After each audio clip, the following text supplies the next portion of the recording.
feel like the music is just not loud enough. Also, we gotta chill on this background noise. It's crazy.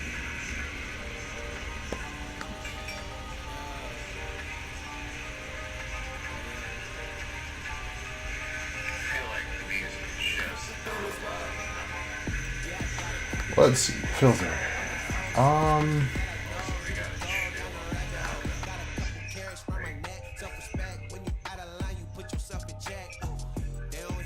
Let's see how that one sounds.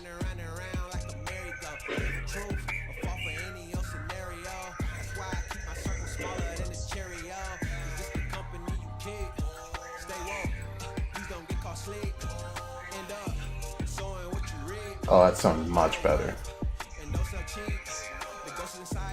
Oh yeah, that's the one. Okay.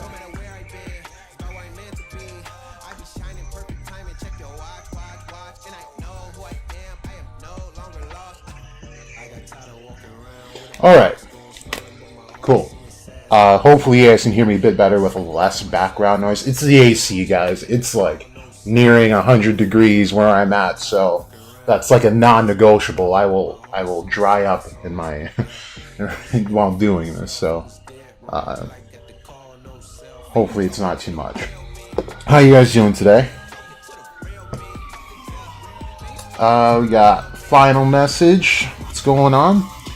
I won't be there since early in the morning for me, but I'll be with you spiritually, of course.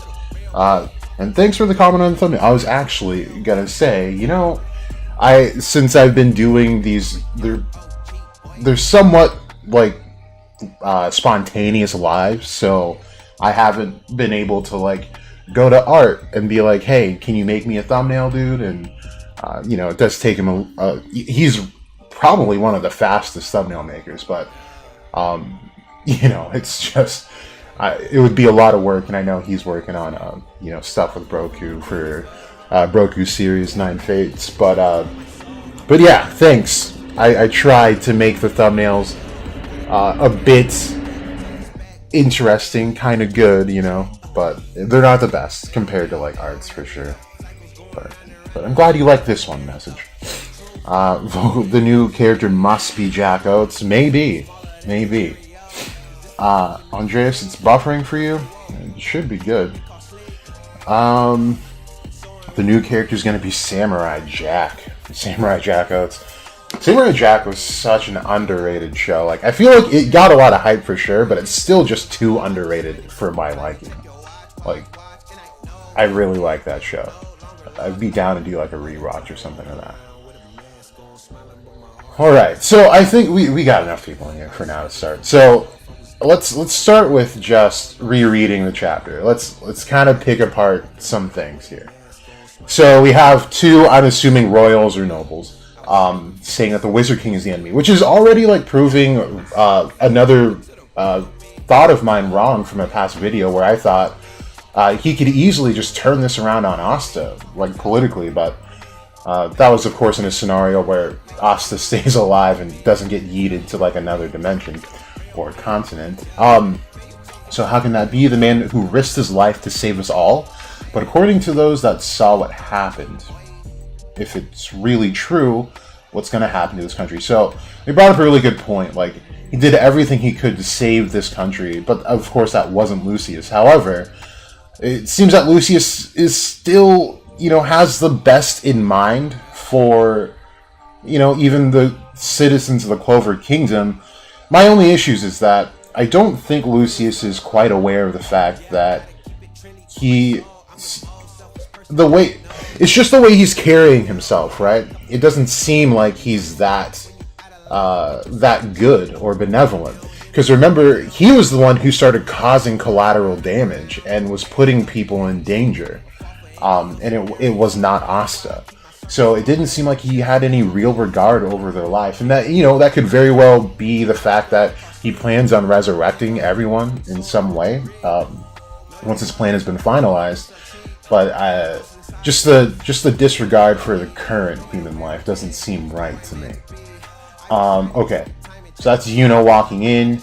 He walks into a room full of captains, right? So we'll come back to this tomorrow. I just feel a way about this. Okay, so yeah, this is such a different expression, but what I do like, and I think it's going to look better in the officials, is that Yuno's face. It has this like gloss where one side is shadowed, the other side is light, and that's exactly what we see with Julius and Lucius.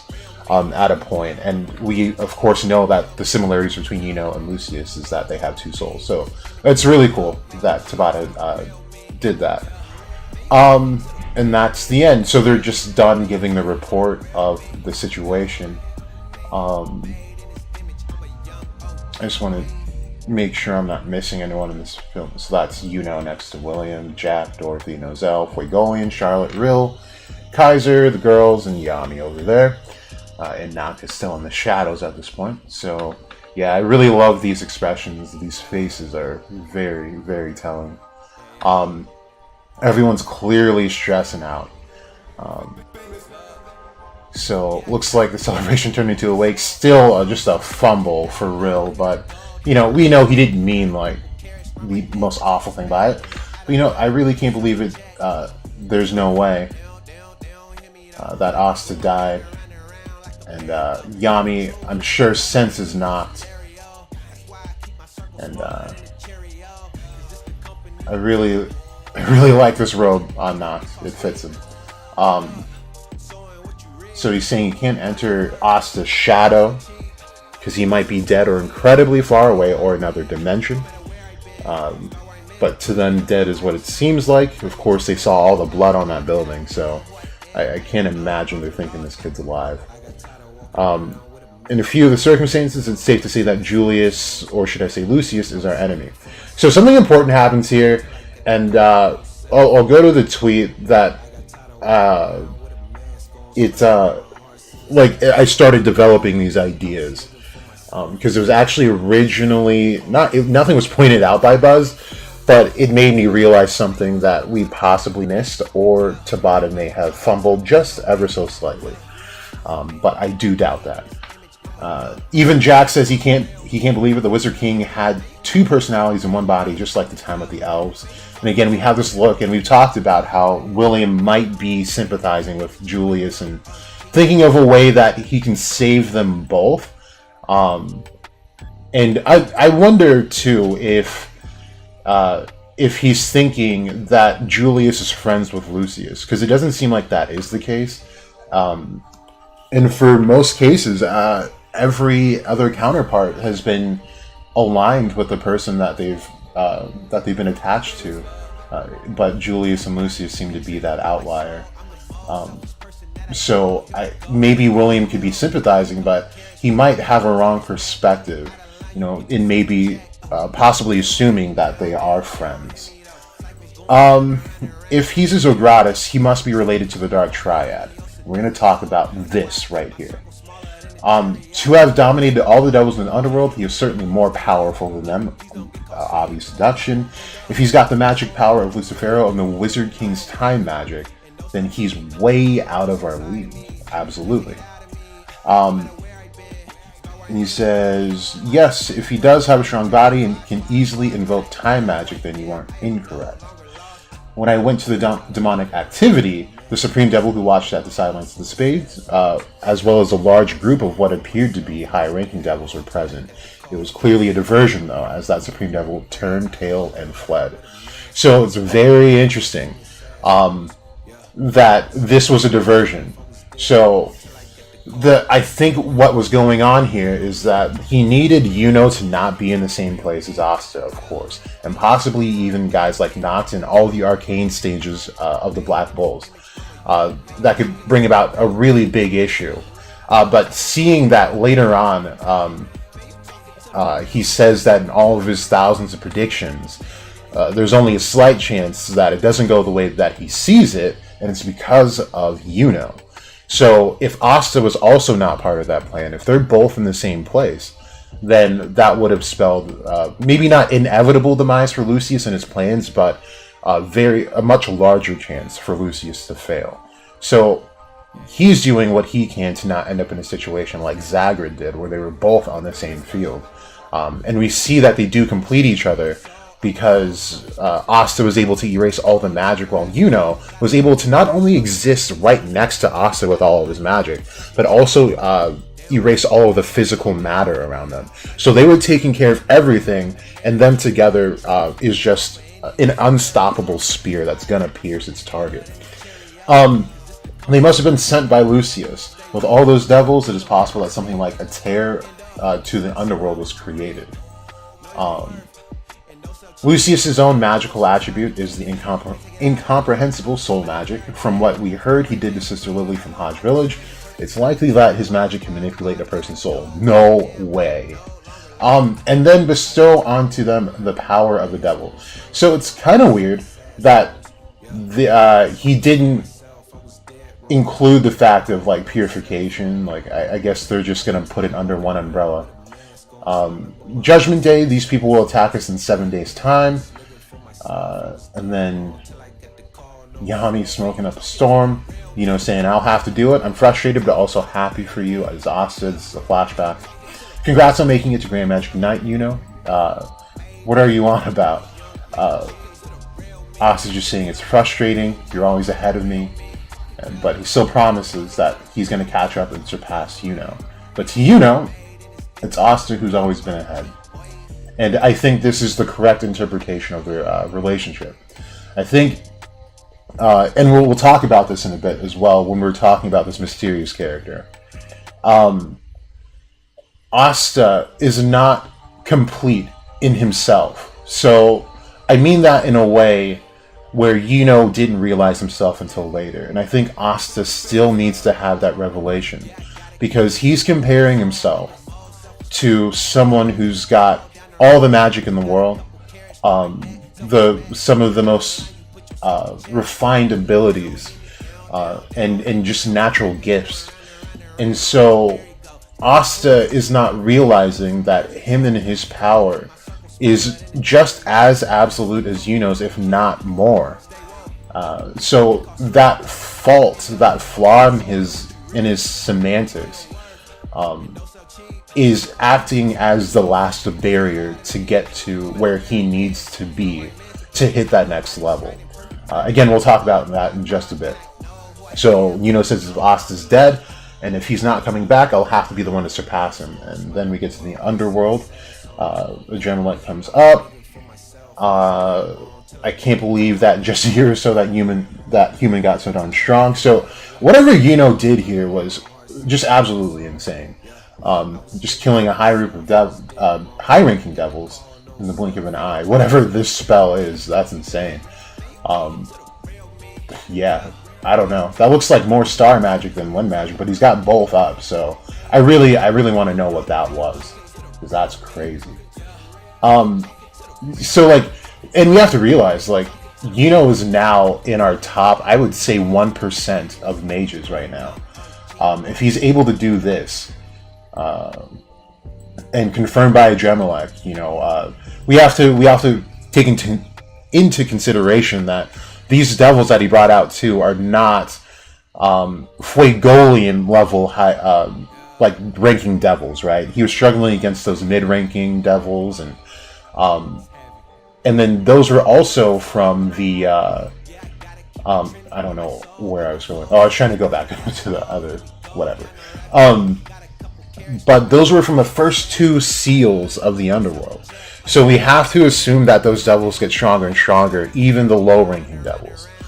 So if he's able to do that with third level plus high-ranking devils, this is completely out of the class of the captains that we see now.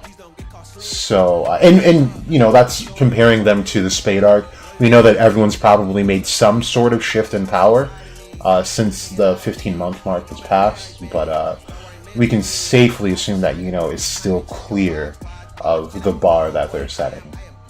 In all my tens of thousands of predictions, there's only one future where they have the upper hand, and the key to that future is him, a unique being with two grimoires, a four-leaf clover and a spade, the son of the elven chief chosen by Sylph, and their heir to the Spade Kingdom, Yuno Grinburial.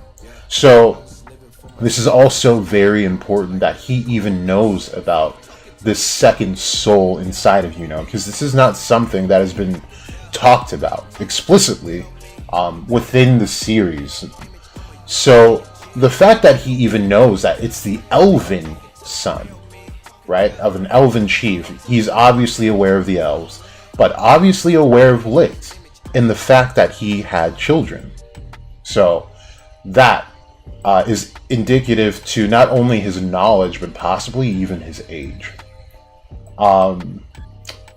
Grinburial, for the sake of world peace, I will crush you. Lucius, I will defeat you and become the Wizard King.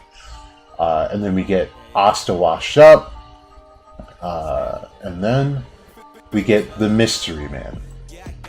Person, character. Okay? Okay. So, before we get into the meat and potatoes of who this is, I want to go to this. He says, Lucius, I will defeat you and become the Wizard King. So let's go to Twitter, and we're going to talk about something that could be a possibility, and where I got this from first. So, it originated on one of Buzzard's posts.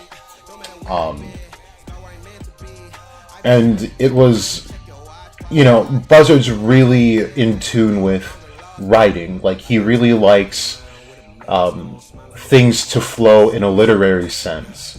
So, one of his issues with what... okay. I thought I was going to have to close out for a second. One of his issues with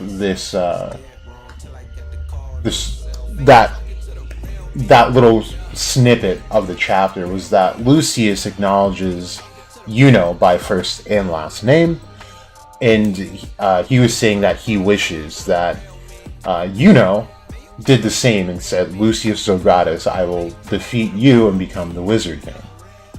But my issue with that, at first, was that there was no way that anyone there would know his last name.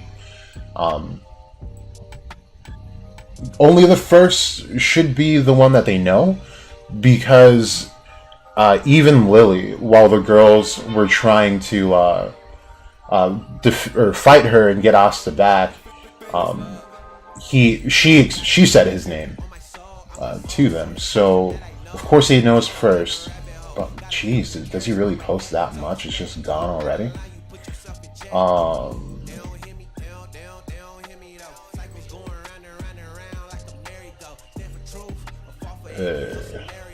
I just want to look forward so I'm not like mixing up words and stuff like that.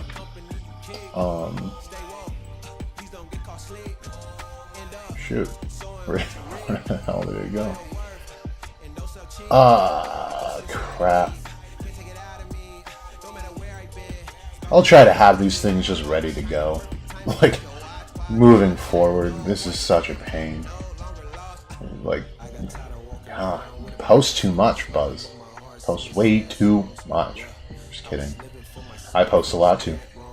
I guess while we're scrolling through this, I'll try to read your comments as I do it. Can't wait to see what you come up with. EJ, sub Jack. Last stream you said you love Sly Cooper. I thought I was the only one. I hope they make the last game one day, but Black Clover's been going crazy. Yami Brother training Asta, possibly. But yeah, Sly Cooper's dope. They said they were supposed to make another game like a while ago, like back when the PS5 was still getting rolled out. But I haven't heard anything since. But that'll be my only reason to get a PS5. Like, legit the only reason. What the heck? Did he delete it? Did he delete it? This is proving to be really, really, really, really stupid. A fruitless endeavor. Nope. Okay. I think I might just be better off looking at my notifications. Jesus Christ. That was not fun. My computer is lagging right now. Okay, I don't care. I don't care. I don't care. Oh my goodness. Come on. Work with me. Work with me. Yep. Whatever. I think, nope, that's not it. I have no idea. Okay, nope, that's not it. Asta, okay, that's the one I retweeted for art. Nope. Where the heck is it? Am I better off looking at my mentions? Like, dude. Holy hell. I might be better off looking at my mentions. I'm going to be looking at my mentions. Oh my gosh, guys. Sorry, stick with me for just a second. Tweets and replies.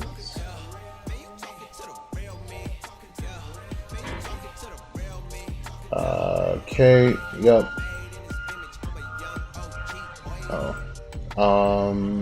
Nope, that was from today.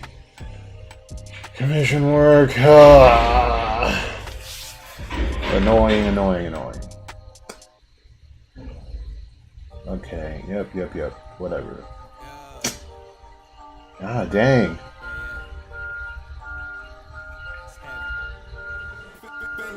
Okay, I feel like I'm getting close. Because I posted right after. Okay, here it is. Oh my goodness. What was that about? Okay, so I don't want Will's post. I want Buzz's. Go back. Hurry up. I don't have all day. Okay, we'll go to... Oh my god. Oh my god.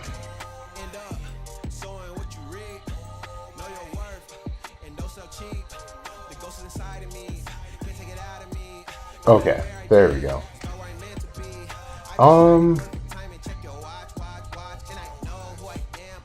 Okay, here we go. So this was the thread, and like I was saying, he said he wishes Tabata made Yuno say the full name, and that's when I was thinking, like, yeah, he didn't say his last name or his connection to the triad, so no one should know. And he said, you know, he was trying to debunk. Oh. You know what? We're going to flame this person right here. Right here. Because, look, I have complete and total proof that no one should know Lucius's last name. You know what? No. I'm not going to comment. We're going to take this the classy route, and we're going to give him the actual evidence that I did lay out for Buzz. Oh, dude, I hate those motherfuckers. Oh, my God. Like, don't you hate it when, like, some complete rando, comes in, right? And goes like, oh, they weren't reading. Get the fuck out. Okay. So I admitted, like, oh, did he see it? Because I didn't see that when I first read through, or I just didn't pay attention to it. So, yeah, he lobs the panel where Nozel says, okay, if he's a Zogratis, he must be related to the Dark Triad. I was like, oh, damn, okay. But then I was like, hold up. Like, this doesn't make sense. And then I did say I forgot that he mentioned his full name in the battle. And then the other post here is I said, wait, no. And so I give him pages in chronological order. Now, this is from the span of 332 to current. To the end of that fight. So I tell him no one but Asta and the Paladin should know his name right now. Chronostasis wasn't broken until well after he stated his name, but was activated before he said it. So here are the panels. And this part is pretty important, to me at least. Okay, so look, Chronostasis is activated. We see that Sister Lily is frozen. This is to show us that everything inside of that Chronostasis bubble is frozen, and they even show Noelle and Mimosa. They don't show Sekre. So that could be the loophole, but I doubt it. So he says his name, then the next page that I give him is him saying his name. Now, they're still within Chronostasis. Okay? He says clearly, I'm Lucius Zogratis, savior of the world. Then we get to the next page. Now, I believe there's, I want to say 6 pages in between this page and then the last one that I showed Buzz. So just keep that in mind. So chronostasis is still up, and he reveals all his plans and everything here. So they don't talk about Lucius's plan at all, because no one knows it. He says that he will repair all humans, and his siblings and I will destroy them. So even the mention of his siblings, the Triad, was within the spell of chronostasis, while everyone is frozen except for Asta. And then the bubble is broken. That's why we see everything start to go back in motion. So no. Like, for the fact that Nozel was able to just jump to this conclusion. Now, I don't think it's a wild, conclusion, of course, because the biggest trouble that they've had ever has been the Triad. However, knowing that it was Julius, like, everyone saw this guy and was like, hey, this looks like Julius. There's no reason why they should just jump to this conclusion of him being linked to the Zogratis. If anything, it should be like, dude, what the heck's going on with Julius? He's got another soul, so what is this soul? It just doesn't make sense to get to that conclusion when no one should know his first and last name, or his connections, or his plans, which they didn't mention. So what we're gonna do while we're here is we're gonna link this. Okay, wait. He responded. Oh my goodness. Oh my goodness. This motherfucker right here. Okay. This person, you know what? We should legit flame the fuck out of this person. This is... Are you kidding me? No one said the spell was soundproof? Yo, I'm going through it right now. I'd be in my right mind to flame him right now. I should. I won't. I will not. I won't. And if any of you know this character here, I don't want to even go to his profile, because I know that it's just riddled with porn and hentai. All right. If any of you know him, tell him Jack is on his ass right now. Okay. All right. Anyway, you are not that guy, Darnell. You are not him. You are not him. All right. All right. We're done there. Okay. So that's when we'll get back on topic here. So that's when I realized, okay, something's going on, because either Tabata has dropped the ball and, given a character some dialogue that semantically he shouldn't really know, or what I posted last night saying that there might be traitors within the ranks of the captains already. And I think this is a really, really, really big thing to consider. Now, they don't necessarily have to be paladins, and I think I include this in there. Din Frank pointed out, of course, it's something that we all realized as well. But, while making this, I was too excited to even, really, dive into it. But Kaiser wasn't at the ceremony. Mario Leona was not at the ceremony and still is not here right now. I was thinking she would be with the border crew, given that she has the most attack potential and can just override almost any being in existence, seeing that she single-handedly defeated an ancient demon by just purely overpowering it. And honestly did the best out of the captains in the fight against Lucifero. So I figured she was with them, but I didn't know it gained this much traction. Damn. Okay, but I was thinking maybe some captains already turned paladin, but he does say that Lily would be one of the first. So I don't think, we'll go two different routes here. I don't think he necessarily lied. Lucius does seem chaotic, but he does seem like a chaotic good. And so lying doesn't seem like his thing. However, he could easily just be misdirecting them by telling them that information, that she's going to be the first of her kind, so that they don't really have to worry about the people around them. Easy misdirection to cause as much chaos as possible later down the road. So I said, even if not a captain, he can manipulate their soul, and as we see, he's able to shift their mindset as well.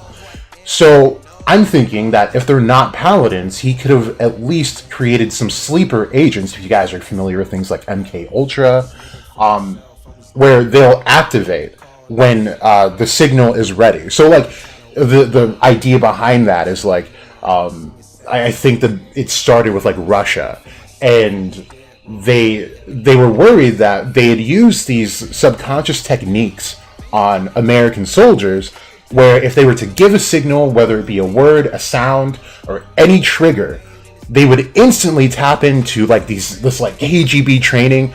They have no connections to their family, even if they got married and had like experiences together. They're a completely separate person altogether, and so that trigger is wiping out who the facade that they created to make the perfect double agent. So even if they got shot through like a lie detector test, their current conscious doesn't see these things as lies because it's actually not aware of the betrayal that's already happened, right? So that's the idea I'm trying to get across. So I thought of like, oh, maybe Dorothy is the literal sleeper agent, and I might have to save this part. I'm trying to make an offline video for you guys, and probably edit it a bit and make sure it's not like an hour long. It's probably going to be like a good 10 minutes because you guys haven't had that in a while. So I'm going to save the Dorothy part for offline stuff. But I was thinking that she might not even be getting manipulated. And there's reasons behind that. But obviously Dorothy knows about witches, so that's how I came to the conclusion that if she is somehow aligned with this guy or even being manipulated, she's connected to the witches anyway. But her not talking about Megicula at all, but knowing about her full on, and knowing that the Magic Knights had conjured devils in the past, it doesn't sit right with me. And her getting off-screened by Morris, and she didn't really seem too fazed by anything. It just, like I said, it really, really, really, really doesn't fit right. So that was one of the things I wanted to talk about. I think that's something that we need to be aware of. And if you ask me, I would say that of the captains, I think this room is littered with sleeper agents. Okay? Except for William. And I'm only talking about the captains. Of course, not the girls, Yuno, or not. But these captains on screen, minus William, and of course Yami, I don't think are, I think that they're all traitors, but they don't know it yet. And so, more of a background to this as well is that we go back to the whole Cernunnos thing, where he obviously depicts this character in mythology. And Cernunnos is the god who controls wild animals, as well as a multitude of other things. But that's one of the main attributions of him. And all of these captains have their squad names have to do with animals, except for Jack, who might be a weird exclusion from this because insects are clearly not animals. So who knows? But it still is a part of nature, and that's the basis of Cernunnos. So we of course don't have, the Golden Dawn is a concept, an idea, and not an animal. So it makes sense that William can't be shifted like that. And I think, given his role in the Elf Arc and having been, one of those souls that, an atypical soul, he may not be affected by a touch as well. And I think Yami falls under that just because of his dark magic. I don't think he could have his mind shifted if Lucius were to touch him, but his body could, of course, probably change. So, yeah, right now I'm thinking everybody in this room except for the non-captains, Yami and William, completely sus to me right now. But we'll get into it offline. I got my guy Art working on that thumbnail. You guys are going to like that one. I love it so far. But anyway, that was the first thing. Now let's get to what you guys came here for. You guys know I got to go on my little rants before I do anything. Where did I put the chapter? There we go. Okay. So, who is this person? Let's tackle this in order. So, where is this place? Okay, so I'm pretty sure, and I think we're all there right now. He's got to be in the land of the rising sun. And there are some things when we go into who this person is or might be, it just makes sense that it is the land of the rising sun. Okay, so we got the first question. I think we've all had it for a minute. Who is this person? So this person, I think the face is blurred out, not because we've necessarily seen this person, but we've seen a relative of this person, and that person is, of course, Yami. That shouldn't be really new to anyone. However, I think I can put a name to this person. And I think that the name of this character is going to be Hikari. So, the theme in Black Clover, it comes down to how well we know Tabata and the story. Okay? And Tabata has been painting the picture. Twins are a huge thing. Double souls are a huge thing in this series. Obviously, the dichotomy of dark and light are huge with Tabata. And we just had Nacht and Morgan, night and morning. And we have Yami, what is darkness. So the opposite of darkness is light. And that, for Japanese, is Hikari. That's one of the names for light. All right, I guess let's look up other names it could be, so we're well prepared. Names that mean light in Japanese.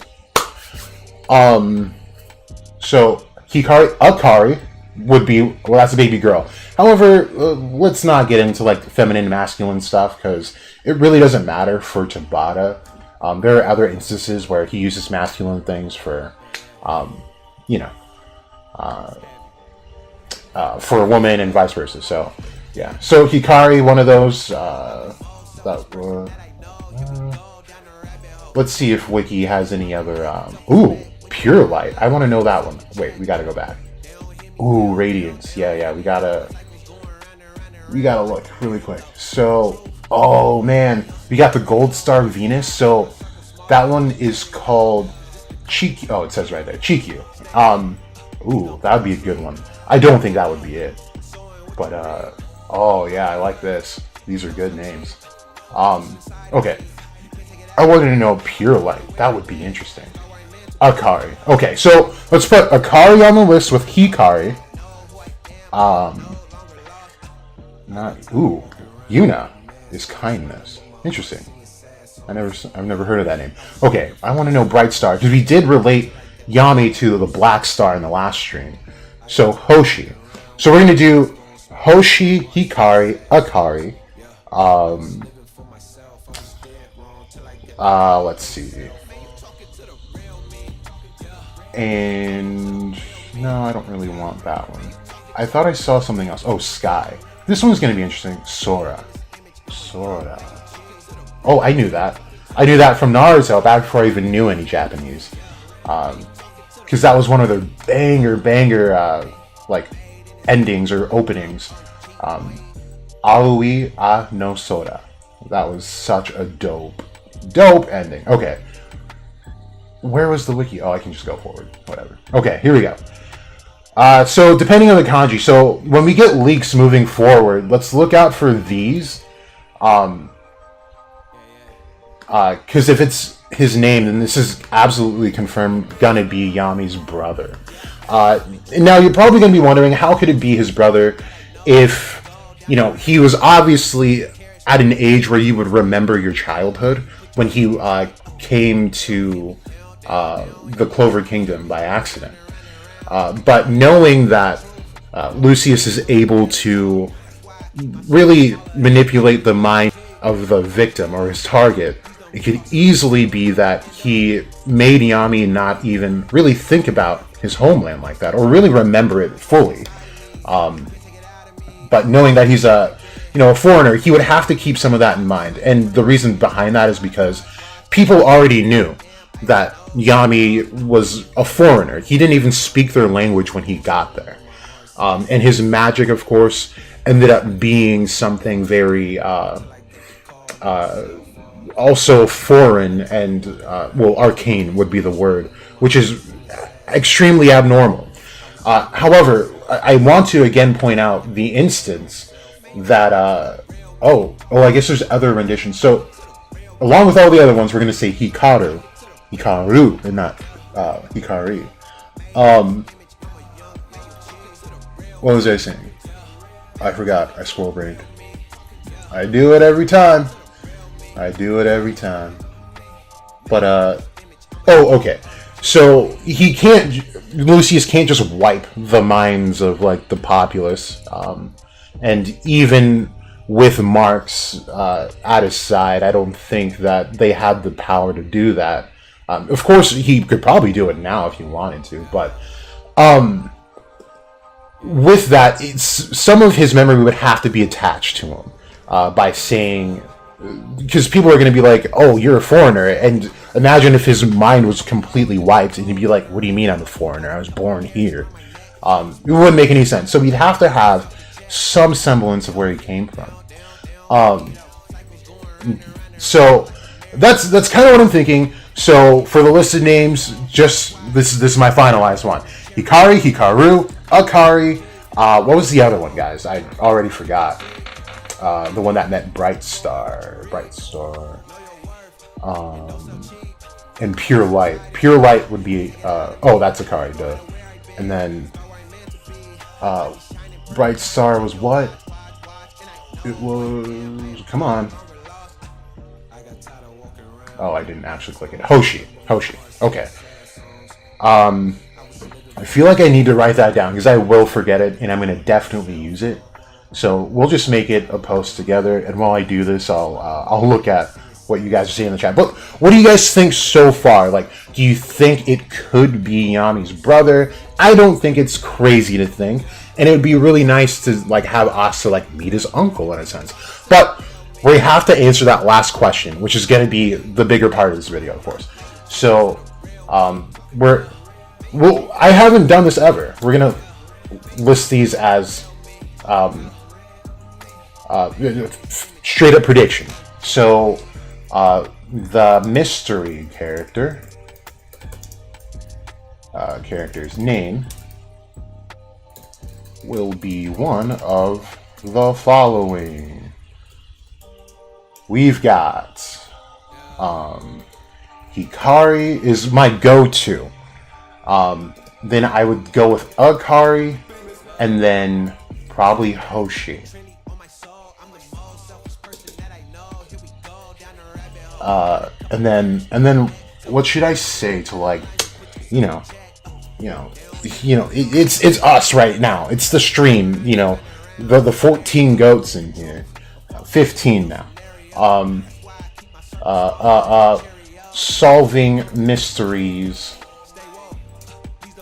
with the stream squad. Okay, there we go. I gotta put a GIF. So, I'm gonna go back to that picture after I get a picture of Yami Sukahiro up in here, because there's also some other things we gotta point out that I hope is more. Well, it will be more clear in the officials coming out tomorrow. I should put that it's Yami's brother or just relative. And then we also have to talk about another possibility. We'll save it just for a bit later. Alright. Tweedledee on that. Okay, so we got Akari. Let's go back to the manga real quick. Damn, are you gonna ever go? You know what? It's time for a new laptop. That's what it's time for. It is definitely time for one. So, I might have to go out and get one. Okay, so let's look at the sky real quick, okay? It's very dark right here. And it gets a bit lighter around here, but this seems to be directly behind his head. And not so much like a sun, right? So I was wondering like why that would be. And then this intentional placement of this tree. Like, I think Tabata really tries to speak to us on very subtle levels. And Oh, I said I'd read your comments, and I just straight up ignored them. My bad, guys. Oh, that one's old. So, you guys haven't been commenting too much, which is kind of good. I get to catch up with you guys easier. Get his ass. Hell yeah, dude. Let's get on that dude's ass. Haven't been reading my ass. Okay, so what if it's William who's the traitor again? Oh, that would suck, man. Like, not like saying that your idea sucks, but I mean, like, it would just suck for William, because, like, damn, dude, like, he can't stay out of the messes. That would really suck. But we'll talk about William, because this has everything to do with him as well. What if Lucius made him a paladin during the time skip? Just thought, that'd be so sad. So sad. But even though I hate William, I do hate seeing people get screwed over more than one time, and he's been screwed over twice. I mean, since this entire series has just been nothing but a William shit show. That would suck, man. That would suck. I hope not, but we'll see. Rohan, his weird spade grimoire and his appearance being similar to Xenon might be the cause of that conclusion. Whose? Lucius's? I don't think it looks like... I mean, there's aspects that, like, I pointed out in other streams, and I think a thread, that, like, together, it has, like, elements of all of them, all of the Triad's grimoires, but it doesn't really bear as much of a resemblance to Xenon's, which is kind of odd in and of itself, I guess, but... Gino used to think that's interesting. Goater. We still haven't seen her backstory. I guess you're talking about Dorothy there. Yeah, we haven't. So that's really, really sus. We need those backstories bad. And Charmy's too. Not to say that she's sus, but we do need hers, and I think it'll be important moving into this. Andreas, I've been thinking, and I hope that the mystery character isn't a character in the movie. Yeah, I don't know if I told you guys. I don't even care about anime movies, and they tend to be riddled with non-canon BS, and I just never pay them any mind. I think the last movie I saw was like a Yu-Gi-Oh movie when I was a kid, but other than that, my friends are trying to see the Dragon Ball movie, and after seeing just horrible reviews, I'm not going to see it, but I'll probably go for support, but that'll be the only other movie I've watched, I guess. But okay, so we see this intentional tree, this sun that seems to be directly behind him, and this is something that I noticed as well. Look at the rays of this sun. It doesn't seem to be pointing in normal directions, so like they would be going straight. As like this one here seems to be not going the natural direction, it's like slightly off. I don't know if you guys see that, maybe it's just me. But like right here, it's almost completely horizontal when completely horizontal should be like around here. Then again, it's perspective too. So I need to take that in consideration. It is kind of shifted up in, it's a weird angle perspective too. So okay. But also just the rays of the sun as well are like this one being longer than like this one over here, and all the rest is inconsistent, and it made me kind of wonder what it was all about. And then it hit me, and I'll take you through the journey that I went through last night. So this is the enso circle, okay, and we're going to take a look at this. First let me show you enso circle, tree of life. And what do we get? A bunch of enso circles with the tree of life, and in some of them, it seems to look like the tree that we see on the last page with our mystery character, which seems to be a bonsai. So now I was like, really? If this is the enso circle, then Asta's fate has been solidified, and we were right for a while, you guys. So here, let's go into what the enso circle is all about. Really, really cool idea, but we have been over it, but just in an esoteric lens, and not so much the Japanese lens and their philosophy. So let's really look at what this is. So this is the enso circle, and I'll just read it to you guys. So the enso, formerly spelled enso, is a sacred symbol in Zen Buddhism, meaning circle or sometimes circle of togetherness or circle of enlightenment. It is traditionally drawn using only one brushstroke as a meditative practice in letting go of the mind and allowing the body to create, as the singular brushstroke allows for no modifications. So this is talking about in like calligraphy. There's a very spiritual, it's a spiritual practice as much as it is a writing practice, which is something I've always appreciated about the Japanese culture, because like while learning about how to write and read, there are multiple systems of writing and reading. It made me realize and kind of delve into their history, that they have more or less been, it looks a lot like the Black Clover just layout, how there's classism and it's so severe that people end up being oppressed ultimately. And for a better part of history, the Japanese and a lot of the Asian civilizations as well were living in some very oppressed states, and for a lot of the time they lacked the option to, or just options, and they didn't have the free will to do as much as maybe some of the upper class people did. So the way all of this energy has to come out somehow, right? And it's funny because we're actually talking about this in my communications class last week, where you have to communicate your full ideas, and on a psychological end, it gets pent up and you become frustrated, and it's unhealthy physically to do so. So it has to come out in other ways. So, and I know there are artists probably in this chat right now, and you know, you can tell me your own personal thing, and I can even tell you my own personal take on this, is that I was never like the greatest communicator. I think I'm coming into my own as a communicator right now. But it was really hard for me to express ideas with words. And the reason behind that is because we don't have words for all of the things that we feel and the things that we want to, use to connect to the person that we're trying to speak to and communicate with. So we use other things like hand gestures and body language to really read what the situation is, right? Because there's a difference between someone saying like, you read Black Clover? Like, you can hear it in my voice, the tone, right? Tonality has a lot to do with it. You can't see my body, of course, but I'd be really excited. I'd probably have open palms towards you and everything.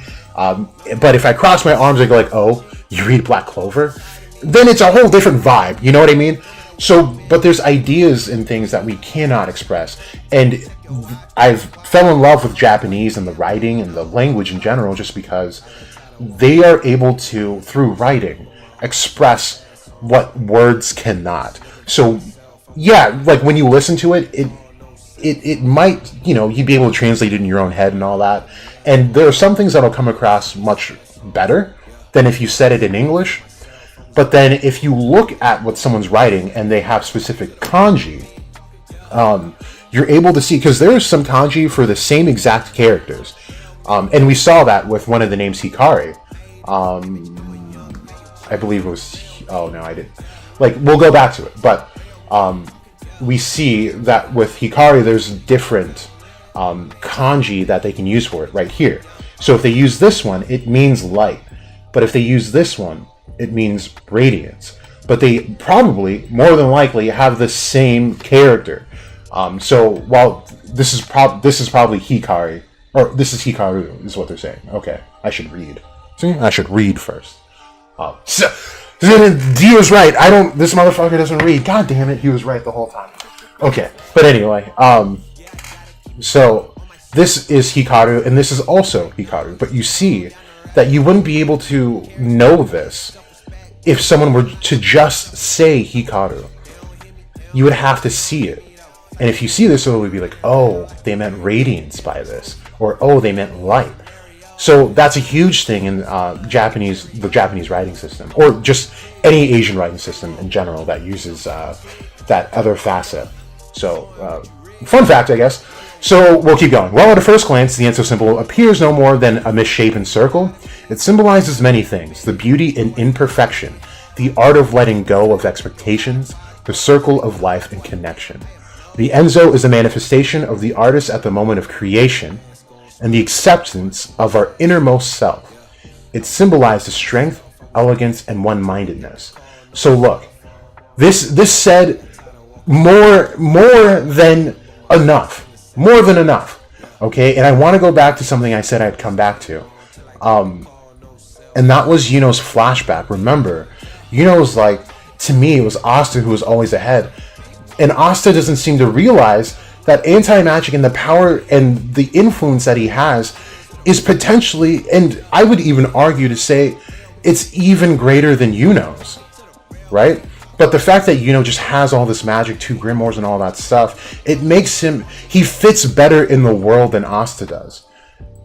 And Asta doesn't realize that his power is so absolute that he could even surpass Yuno without having to train as hard as Yuno does.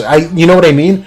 So he's neglecting this side of him, and he's not realizing that his imperfections is what's making him perfect, and this is setting him back to reaching the last stage of his development. And they talk more about the Enso circle. This one doesn't go into the rest of it, so I'll go back really quick. Let's hit the wiki real quick. So, okay. Okay. Yeah. The circle may be open or closed. In the former case, the circle is incomplete, allowing for movement and development as well as the perfection of all things. Zen practitioners relate the idea to wabi-sabi, the beauty of imperfection. When the circle is closed, it represents perfection, akin to Plato's perfect form, which is the pleroma. The reason why the circle was used for centuries in the construction of cosmological models. See Ptolemy. Usually a person draws an enso in one fluid expressive stroke. When drawing according to the Sosho, which is the cursive style Japanese calligraphy, the brushstroke is especially swift. Once the enso is drawn, one does not change it. It evidences the character of its creator and the context of its creation in a brief, continuous period of time. Drawing enso is a spiritual practice that one might perform as often as once per day.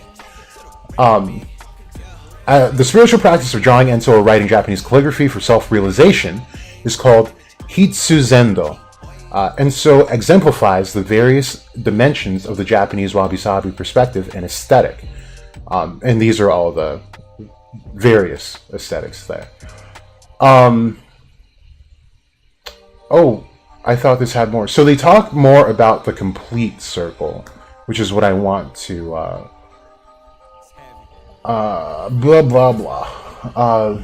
talk about here. These are all tattoo stuff. Tattoos are for the weak. I've got so many tattoos, you guys. I don't know if I get this one though. I really like the idea. I love it. I just don't. I don't know. Maybe. Let's see. Okay. Modern Zen. Oh, Symbol Sage. Symbol Sage is a great source for symbols. But we'll look at this real quick. Yep. And Circle of Enlightenment. We talked about that. Or the Infinity Circle. So this is also, by the way, related to Ouroboros, which is the world snake in Norse mythology. So that's important. What is going on? Oh, no. I can't have Zen in my inbox. I need ultimate chaos. Okay. So, I just want to scan over this. I don't want to keep... Oh, okay, no. This is the one I read last night. This is really, really cool, guys. Okay. To discover the meaning of enso, we need to look backwards. In the 6th century, a text named the Shinime, refers to the way of Zen as a circle of vast space, lacking nothing and holding nothing in excess. So this is something we talked about a long time ago, is that there is no such thing as lacking. You only have, right? So while Yuno is full of mana, it's not that Asta has no mana. He has nothing. He has more space of nothingness than Yuno has of somethingness, and that's important to realize. And it's a mind fuck, but you have to really wrap your head around it, and that's why it's a spiritual practice. It's not something that can be readily understood like in the moment, but it's something you really have to think about.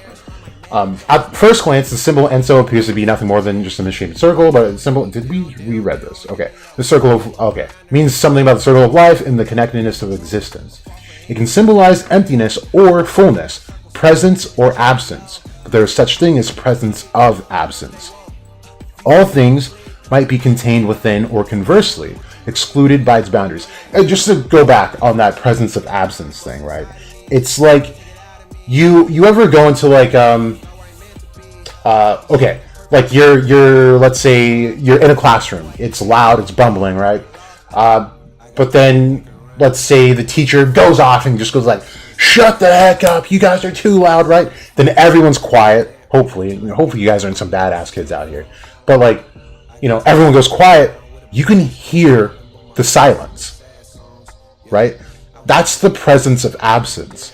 That is something that is still there. It's the lack of what was just... Like, you guys understand that? I hope I'm explaining that in a way that's digestible. But we'll go on. It can symbolize infinity, the no thing, the perfect meditative state, in satori or enlightenment. It can even symbolize the moon, which is itself a symbol of enlightenment, as in the Zen saying, "Do not mistake the finger pointing at the moon for the moon itself." Okay? So, really important in seeing that moons are gaining traction in this series with characters like CL, right? In other words, do not... And Yami also has the technique called the black moon. So, very, very important stuff. In other words, do not mistake doctrines, teachings, or explanations which are intended to guide one toward enlightenment for enlightenment itself. Enso can also represent the moon's reflection on water, thereby symbolizing the futility of searching for enlightenment outside oneself. So it's saying to look within, of course. Enso symbolizes many more things, including strength, elegance, the universe, single-mindedness will go to this.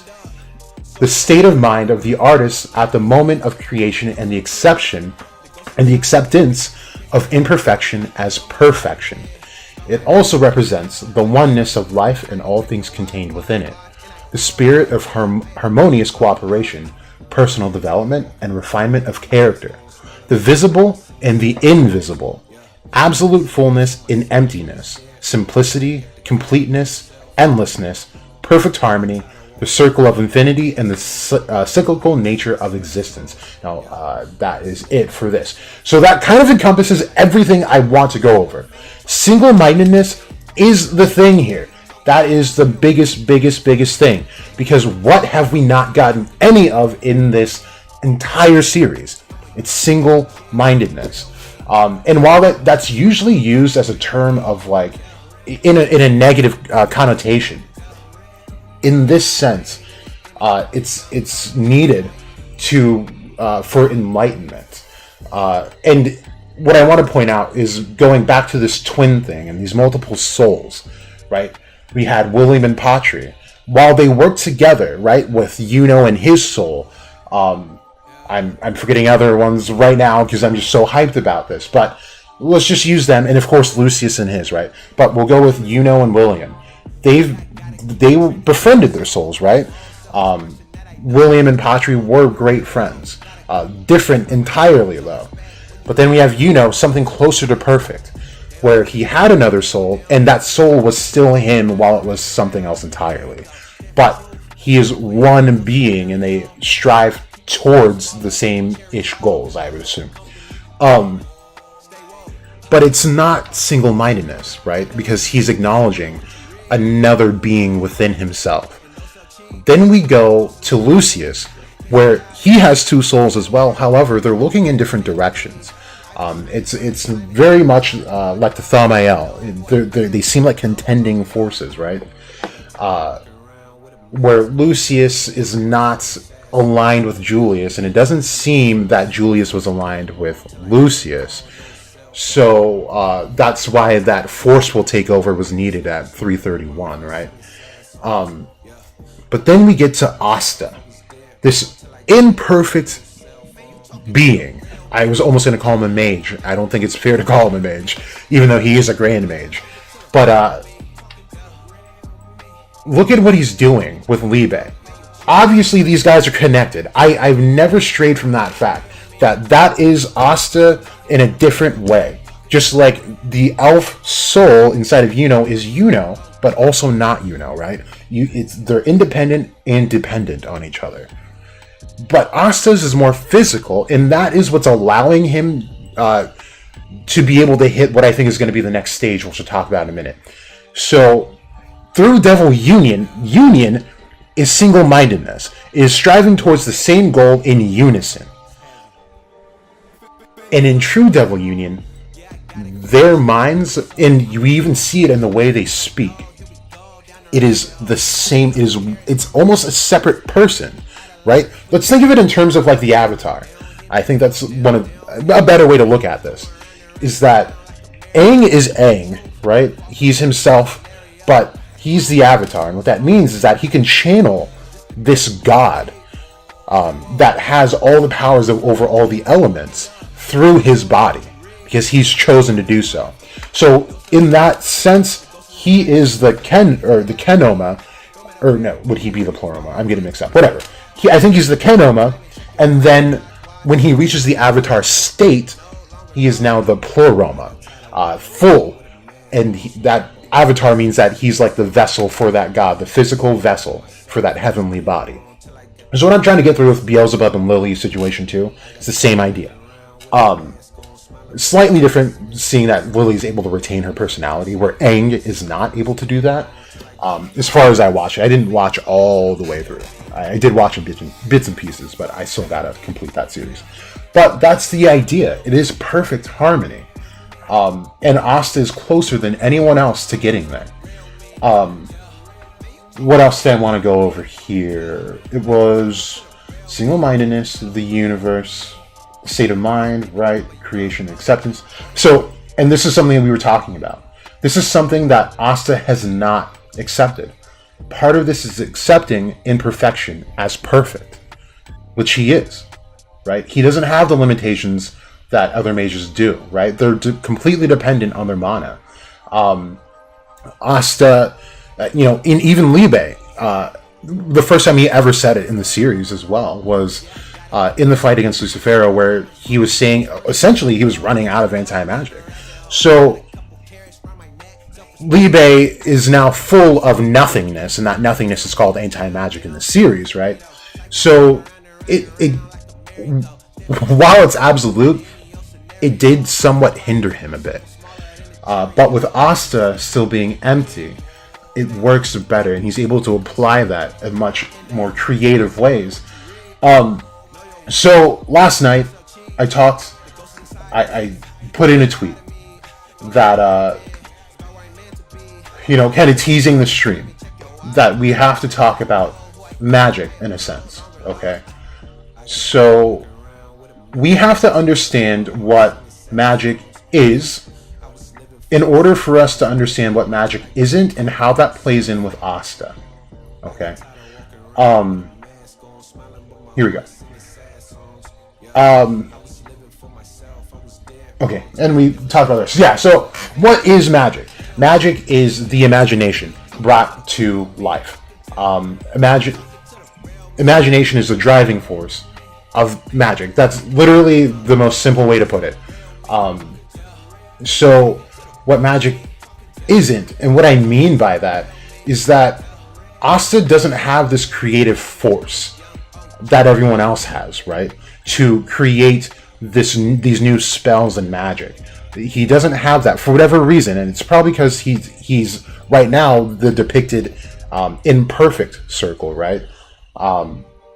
But as we reach closer to fullness and closing that circle, one of the more important things about the enso and that philosophy is that the circle isn't so much a boundary between what's within that circle and what's outside. It's literally oneness, and you're taking out dichotomies. There is no light, there is no dark, there is no right, there's no wrong, there's nothing, right? And it's almost an existentialist point of view where it's easy to fall into this, well, does anything really matter sort of mindset. But that's not the case. It's more of a positive way that you're able. They say that you're able to, on this path of enlightenment, as you complete that circle, when you do, you're able to come back enlightened, and you can interact with the world as you did, but different things don't matter. Different things, well, they just don't, right? Because the idea behind the enso is much like the halls of Amenti, where that they believe that the things that we're attached to, this physical stuff, even the things that we think about, our words even, are things that hold us back. And it's really profound that they say something like that. Because that's something that I learned last night, was that even, because remember in the last stream I was like, I believe it was Shelly who was asking me about, doing something about Japanese lore. I was like, dude, I don't know anything about Japanese lore. I get lost so easily. And I've always viewed it as wholly different than every other philosophy that I've ever studied. But then reading more last night, I'm realizing these guys, you can parallel all of their gods, their beliefs, to all the stuff we've already talked about in many different ways. And it all leads back to sources like Egypt and ancient Sumeria. And it's just so interesting that it ends up like that. So, again, we have to go over the halls of Amenti, because the halls of Amenti are what hold us back. It's called, we live in the third dimension, which is the level of ignorance. And the idea is just like I just stated with the Enso circle, that all these physical things, the clothes that you wear, our bodies, and even our words, in the way that they describe it in Japanese, in their mindset, is that they hold us back from reaching the 10th degree, which is the level of enlightenment, and that is oneness. So I haven't really dove much deeper into really connecting their beliefs with the halls of Amenti. I think I'm going to, just to see like how similar or how different they might be. So I want to go back to this character, right? I did point out in the first stream about this, talking about this, that he doesn't seem to have a visible grimoire on him. Now, it could easily be behind him. It could be under this robe, but I do find it highly unlikely. And I do want to bring back up the point that Yami didn't seem to know or have a magic attribute until he was granted a grimoire that he shouldn't have gotten. I think that's something we need to realize. That the same would be said for Yuno. Say he did not have that soul within him, he wouldn't have got a grimoire that day, despite having magic. And the reason being is that he's not from the Clover Kingdom, and I think that's something that's not widely talked about within the community. And Yuno received the grimoire based on the soul, the elven soul of Lick's child, is the one that received that for him, while Yuno just got his grimoire, the one that was supposed to be his, from the Spade Kingdom, right? So, with Yami being a complete foreigner, not just Spade to Clover, Heart to Clover, Diamond to Clover, we're talking a completely different, what I think is a different dimension, but it could be just a separate continent. We'll talk about why I think it's a different dimension too, regarding this picture. He wouldn't have gotten one from anywhere, but he did. And it goes back to, I believe, Lucificus. And I think that the Foss really thought that Noct was going to be the embodiment of darkness for the Clipot, but they were mistaken.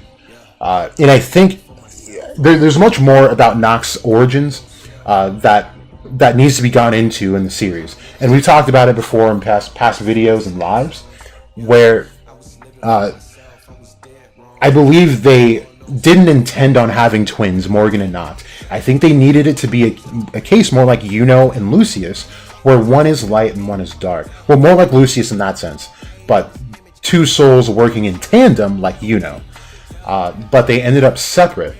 So they thought that Noct was, the embodiment of darkness, like I was saying. But should Morgan have been a part of Noct, I think that darkness would have been more solidified. Instead of being shadow, a concept that doesn't exist, becomes more solid like light is, and becomes darkness, right? So that missing solidity, or that the shadow doesn't have, coupled with the physicality of light, would have given it that tangible darkness that Yami does have. So whatever happened in these series of events, I'm thinking that Yami is somehow, and even possibly, the incarnation of Lucificus himself. Not so that doesn't mean he is Lucificus, but an incarnation, meaning that he is the more true vessel of that devil. And there was that moment, I believe this was during the Lucifero fight, right after activating Children's Playground, was that he looks at his grimoire and he's so depressed that he had dark magic, because it wasn't normal. And even Raya, when he's in the cave and they first meet each other, he rolls in on Yami's grimoire and looks at it and goes like, that's a really strange design. And the design is this tree. But he doesn't pay any more mind to it. But it is an otherworldly power, obviously, and we talked about how the darkness in the Clipbot draws the tree together and keeps it in place. And the same is said about the light counterpart, Tiferet, on the Tree of Life. So now, we get into more about who this character could be. So this is the or part of the post that I just made. So if it's not his brother, I'm thinking that this is a dimension where all of these other counterparts to people like Yuno, maybe even Patri, dwelt here when William was awake, and this could have been where William was when Patri was at the wheel. Where these other passengers to these bodies go, and this is where they just where they live for now. But Asta's here in full form. For what reason, I'm not completely sure. I would say that this sacred power being a dark power of Beelzebub, but being purified through Lily, may have caused him to go through this dimension. So this two soul aspect, one being dark, one being light, and using that caused him to go to this place. Now, whether that's Tegirian or Tiferet, I feel like it could be Tegirian. I think it'd be really cool if it was, because I'm noticing how dark it is up here, and it doesn't really look like a heavenly-ish place, but it could be something entirely different, and not related to either of the trees, too. But if that's the case, and he says, there you are, as in, I'm familiar with this person, it then wouldn't really make sense that it's Yami's brother, or really relative. And I don't think I saw people saying this, that they might be mistaking to China and India are sending troops to Russia. I don't like that. Okay, sorry. That shit really bums me out. I hate that shit. Anyway, so it wouldn't make sense if that was anyone related to Yami. So I guess what I'm insisting is that, what if this is Yami, but it's the light counterpart to Yami? Given the name Hikari, so it's again, it would be more of like a Lucius Julius situation, but this is something that is not realized by Yami. Now, we're probably wondering like why this light is around him, and it seems to be attached to him almost. And I would say that there is a different power system here at play, and that's probably key, used in another way. So what I would like to propose is that, remember, Nox says that he could be in an entirely different dimension, but then we also, in the same chapter, have Lucius saying that in all the tens of thousands of predictions that he's made, there's only one outcome that doesn't end up favorably, and it's because of Yuno. So Asta is still alive. He's still in play. it's Black. It's his series. He's never gonna not be in play, you guys. So the fact that he's able to peer into the future and see that only one involved his downfall, and it was just Yuno, means that this is probably entirely a separate dimension. And given that it's a separate dimension, I would say that it has its own timeline, and as of now does not connect to this dimension. And I think what Lucius may not be realizing is that there are more dimensions than that he's been traversing through. The underworld, he probably even knows about the Tree of Life and whatever's in there, maybe whether that be gods or angels or both, and of course Earth. But he can only see those because he's using mana to do so. But if these other dimensions don't use mana, he shouldn't be able to see them. And that's just the fact of the matter. So if Asta is able to grasp this power, and then also hit this journey of enlightenment and become a true, more perfect being, then he is the exact counter to what Lucius is showing us in this story, and I think it'll look a lot like Avatar, because it seemed that they were making a new being, getting closer to the true devil. People call it true devil union. I think it was a truer devil union, but I don't think that's as close as they can get. So upon the realization of like the Enso circle, this also has to do with realizing yourself, and from that you gain ultimate knowledge from they don't necessarily say God, because it's more something that comes within, but in esoteric thoughts, God is within anyway. So it'll come back to that thread that I made before, relating it to like Full Metal Alchemist Brotherhood, where Ed meets Truth, and Truth is God, but Truth is also him, and Truth is everything, the world, and the universe. So after meeting him, he's more enlightened, and he's able to really drive the series home after meeting Truth and knowing the truth behind alchemy and what it really means to sacrifice and be one. So that's kind of what I'm thinking, is that he might meet this light Yami, but it's not Yami, it's Hikari. And it'll be really cool if Asta's able to wake up and observe his key. And it's much like he observes with Julius or Lucius, where he's like, well, this is Julius, but it's not Julius. And they don't have the same power. And I think, in whatever way, let's say key for now, that this key could be used, is providing this light. And we know that key is an Asian concept, it has Asian background. So it makes sense that it would, come back to something like this. So that's kind of like my thoughts in a big nutshell. Let me know your thoughts on this. I'm curious what you guys think, whether you agree, disagree. I don't care if you disagree. Just don't be like that dude that was on here on Buzz's thing, dude. But that's what I'm thinking. Chris, I see you're here. My guy, what's going on? I don't think I've seen you in the stream for a while, so it's good to see you, bud. So need that parallel panel with Lucius and the 12 Paladins sitting there. Oh yeah, that'd be cool, actually. You think he did that to Marx? We haven't seen or heard from him since the Lucius reveal, and we know Marx is basically Israel. Yeah. And I mean, that's... Yeah. How long ago did I say they were conspiring? You guys, I'm telling you, old school Jack videos were kind of the wave.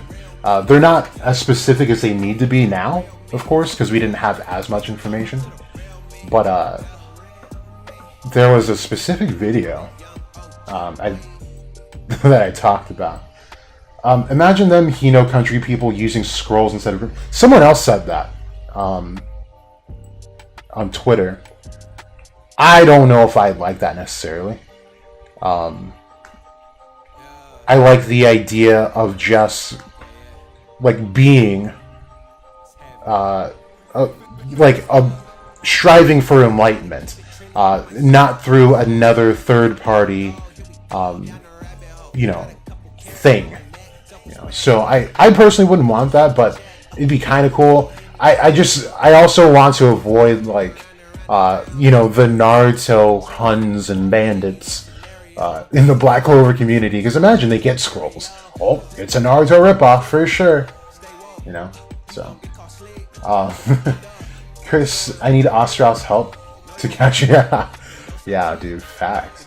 I know you work late nights too, so I tried doing a later stream, and I was thinking that you'd be there, but I was probably a little bit too early still for you. Live at least, yeah. Let's see. One of these days, we're gonna have to like watch some of these old videos and see just like exactly how wrong or how right some of the thoughts were. Okay, yeah, there's this, but I believe I include marks. Maybe it's just not in the thumbnail, but yeah, it's definitely not below there. But yeah, I think I do talk about marks in this one. Maybe you should just like watch it, like next stream or something, or just separate, listen to it. But I did include marks definitely in like a hidden agenda sort of thing. So he's maybe it is below that. I feel like he was at least in a thumbnail. Maybe I'm wrong. Those are the reaction days, the review days. Yeah, it's not there. That's okay. But yeah, so it was that video. I definitely did talk about marks. But he has to be involved. There's no way he's not with, things like memory magic and all that. There's just absolutely no way. But let's see some more stuff in the chat. I feel like I made another video about him though, more recent. That's the thing with thumbnails. You gotta try to make sure like everything, that like what you want to say is like all in the thumbnail, but also not all in the thumbnail. Very difficult art of YouTube. Very unspoken difficulty of the success of a creator, or the lack thereof. But yeah, maybe I didn't make a more recent one, or maybe I did and I just didn't put him in the damn thumbnail. Yeah. Okay, get back to your comments. Byron, Asta learning more about ki and how to use it properly reminds me of Bleach and Yu Yu Hakusho. Yeah, I mean his inspiration lies there, so it makes sense for sure. Chris, I'm good. How are you? I'm doing all right, man. Going through my own stuff personally with my family and taking it day by day, trying to stay as present as possible. So I mean, to be honest and transparent, I'm not like doing the best, but I've talked about it before. Anime and manga and stuff like this really help bring life into perspective, and helps not only get my mind off of it, but also like take different approaches to like get through certain things. So yeah, thanks for asking. Asta and all, I would like that. Oh wait, that theory on Hikari, Asta and all, yeah, you'd like that? Cool. Given how Tabata likes to bring things in full circle, yeah, that's what I was thinking, right? And obviously full circle, the enso circle, it's almost like Tabata has like given what we just read about the enso circle, is like this series is the circle itself, and it's the stroke that they were talking about. It's one fluid motion. And they even talk about there's different degrees of the enso circle that we could get into if you guys want to. It might not be necessary, but it's cool to know. You guys just let me know if you want that. But yeah, you start from the beginning, and the circle's not completed, but once it is, it meets the beginning, right? And I think it'll also go back to the very first page of Black Clover. Like, that's how much of an enso circle we're going to be drawing. Is that, whatever that was will be possibly, if not how it ends, more so a part of the series as far as like what they were doing and what that meant, right? And those could have easily just been paladins behind him too. Like, it's insane what Tabata's done. But yeah. Chris, yeah, a little too early, yeah. I've actually become a morning person. Okay. I'll keep that in mind, man. If you guys don't know, dude, Chris he was like one of my first, I want to say like 10 subscribers on here. Like, he was one of the only ones with like Shadow. I think I was sitting at like 100 or 200 for like a year. Really embarrassing as far as like creator numbers go, in the time span, but like really stuck with me. And also on Twitter, he's like one of the first, so one of the few. So I gotta make sure I get my boy Chris in here. Marx is sus. Oh, you remember that video? Sick. Byron, Jack, how do you feel about Asta doing something similar to what I wrote that thread? I think he absolutely will. He's gonna meet whoever his light counterpart is, and then part of the Enlightenment, it would also be really cool if instead of just Asta meeting the light version of him, would be if Asta and Liebe meet the light version of themselves, and it's the same person, but remember, it goes back to the triple body aspect of perfection. And if they could all meet each other and then somehow be able to work together and become one, it'd be really cool. And I'm kind of foreseeing this, like, you know, if Liebe doesn't become Lucifer, right? I think it'd be really sad but really inspirational if Asta, or let's say Liebe, they meet this third light aspect of themselves, and they oh, Shadow, what's up? I was just talking about you. And then they realize that they have to become one in order to overcome this threat that is now Lucius and the Paladins. And it's not so much a death, but it is a goodbye to Liebe. And Liebe, it would be really emotional because Liebe has given Asta the power, and the strength, the literal strength, to be able to survive in the world that was not suited to Asta to begin with. And they're brothers, and through Liebe, he was able to meet his mom. And that, like, no one else can provide that for Asta. So it would be such an emotional goodbye, but it's for the better, right? And it's not that Liebe would be going away, but they'd be coming together and existing as one person, along with whatever this light counterpart would be. Now, WK believes that that light counterpart would be Alan. He's been saying that since Alan dropped. It'd be really interesting if that were the case. You know, yeah, I don't know how I feel about it. I wouldn't be mad at it, of course, because remember, I don't know if you guys remember, but there was like a volume cover. Was it a cover or just like a colored page? I don't know what it was. And I haven't been able to find it since, and it's lost in the many messages between me and Broku and WK. But there's an instance where Tabata drops this cover or color page, and it's Asta with a grimoire, and the grimoire looks like it's a fire grimoire. And then after that, never seen it again. Very hard to find. If you guys are able to find it, throw it my way. Like, that needs to be talked about. And I think it does push the Alan kind of being related to Asta in a way that, like, Yuno and his soul are related, where they're separate but ultimately the same being.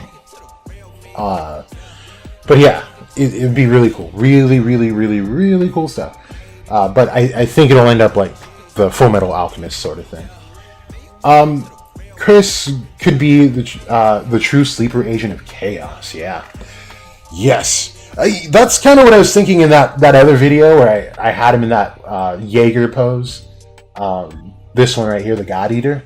I was thinking that, you know, if he realizes who he truly is, he could be like Yaldabaoth, but he could even be, you know, something like Metatron or even Lucifer with that, but he doesn't realize it yet because he needs to go on that journey to really pick up the pieces that are himself. For sure, anime and manga does help, for sure. It does, man. Bandit, I would like to hear more. Okay, so Bandit wants to hear more about the degrees of the Enso Circle. Shadow, what's going on again? Chris, I don't even remember your sub count when I found you, yet I'm glad in that. Same, dude. It was really low. I do remember that. I have a tendency to, like, I really like to appreciate people for who they are, and like especially the things that they've done for me that they didn't have to do. So like I definitely remember you were one of the first when it was really low. I even want to say double digits, if not single. Like yeah, I definitely remember that. So thank you. And yeah, also Asta has soul magic. Yeah, I think you'll have something more true to soul magic for sure. That was another video I think you're talking about. Maybe I'm just mistaking what you're saying, but yeah. I think that Asta will show us something like soul magic, but something more genuine. And it's something I think he's just been doing the entire time. And it goes back to that light of consciousness that I've been talking about for a while. Wait, where did that video go? Because I remember people were ripping me to shreds for saying that he's got a... Oh, it was the Angel King one. I'm stupid. But yeah, people were ripping me to shreds. Like, he doesn't have magic. Why would he get soul? It's... Even though I explicitly say it. Like, it might not be mana-based, but what if it's like the Ki version of soul magic? That'd be interesting. Because remember, Ki is connected to life force, right? Just as mana is in that dimension. And it kind of goes back to what I was saying, that it makes sense that Lucius wouldn't be able to see an outcome where Asta can defeat him, because his predictions are mana-based. So he wouldn't be able to see things outside of mana. However, Ki is something much more absolute in that sense. So let's say we learn, not that I think it's going to happen with Asta or anything like that, but let's say Asta does learn how to use time magic and see into the future like Lucius does. It wouldn't be through mana, it'd be through Ki, but everyone, even in this universe, has Ki, right? But it's unrealized potential. So Asta would be able to see further and more truer than Lucius could ever do, because Lucius doesn't use Ki. Now, I do believe they do state that Julius uses Ki, but it obviously isn't to the extent in which he actively uses it, and wouldn't be to the extent that I'm saying right now, because he wouldn't be practicing it. Like, I believe this Hikari character might be able to show Asta how to use it. Let's keep going. Chris, OKBC talks. I like the idea going around that Asta and Liebe are the same soul, yet in different bodies. Yeah. I think I remember. Sunjin, you think Asta has mind magic? Maybe. But remember, the soul is also attached to the mind, as Lucius points out. So I don't think Tabata plans on really separating them more, especially since this is the last saga. It would be really hard to write all of that in. But who knows? Tabata is a really good writer, so... Chris, you think, yeah, definitely soul magic. Mind magic doesn't completely fit what he has done so far. Yeah, I don't think so. Because that's the thing about Asta. He's not a forceful type. He's genuinely changed the minds and the inner light of people. So I think he's been connecting with them on a different power base and affecting them that way. And I'd be really curious to see, like, someone like Klaus, the first person that he really ever affected, truly and deeply and profoundly. If Lucius were to touch him, I would love it if he didn't change, because he'd already been reached by Asta.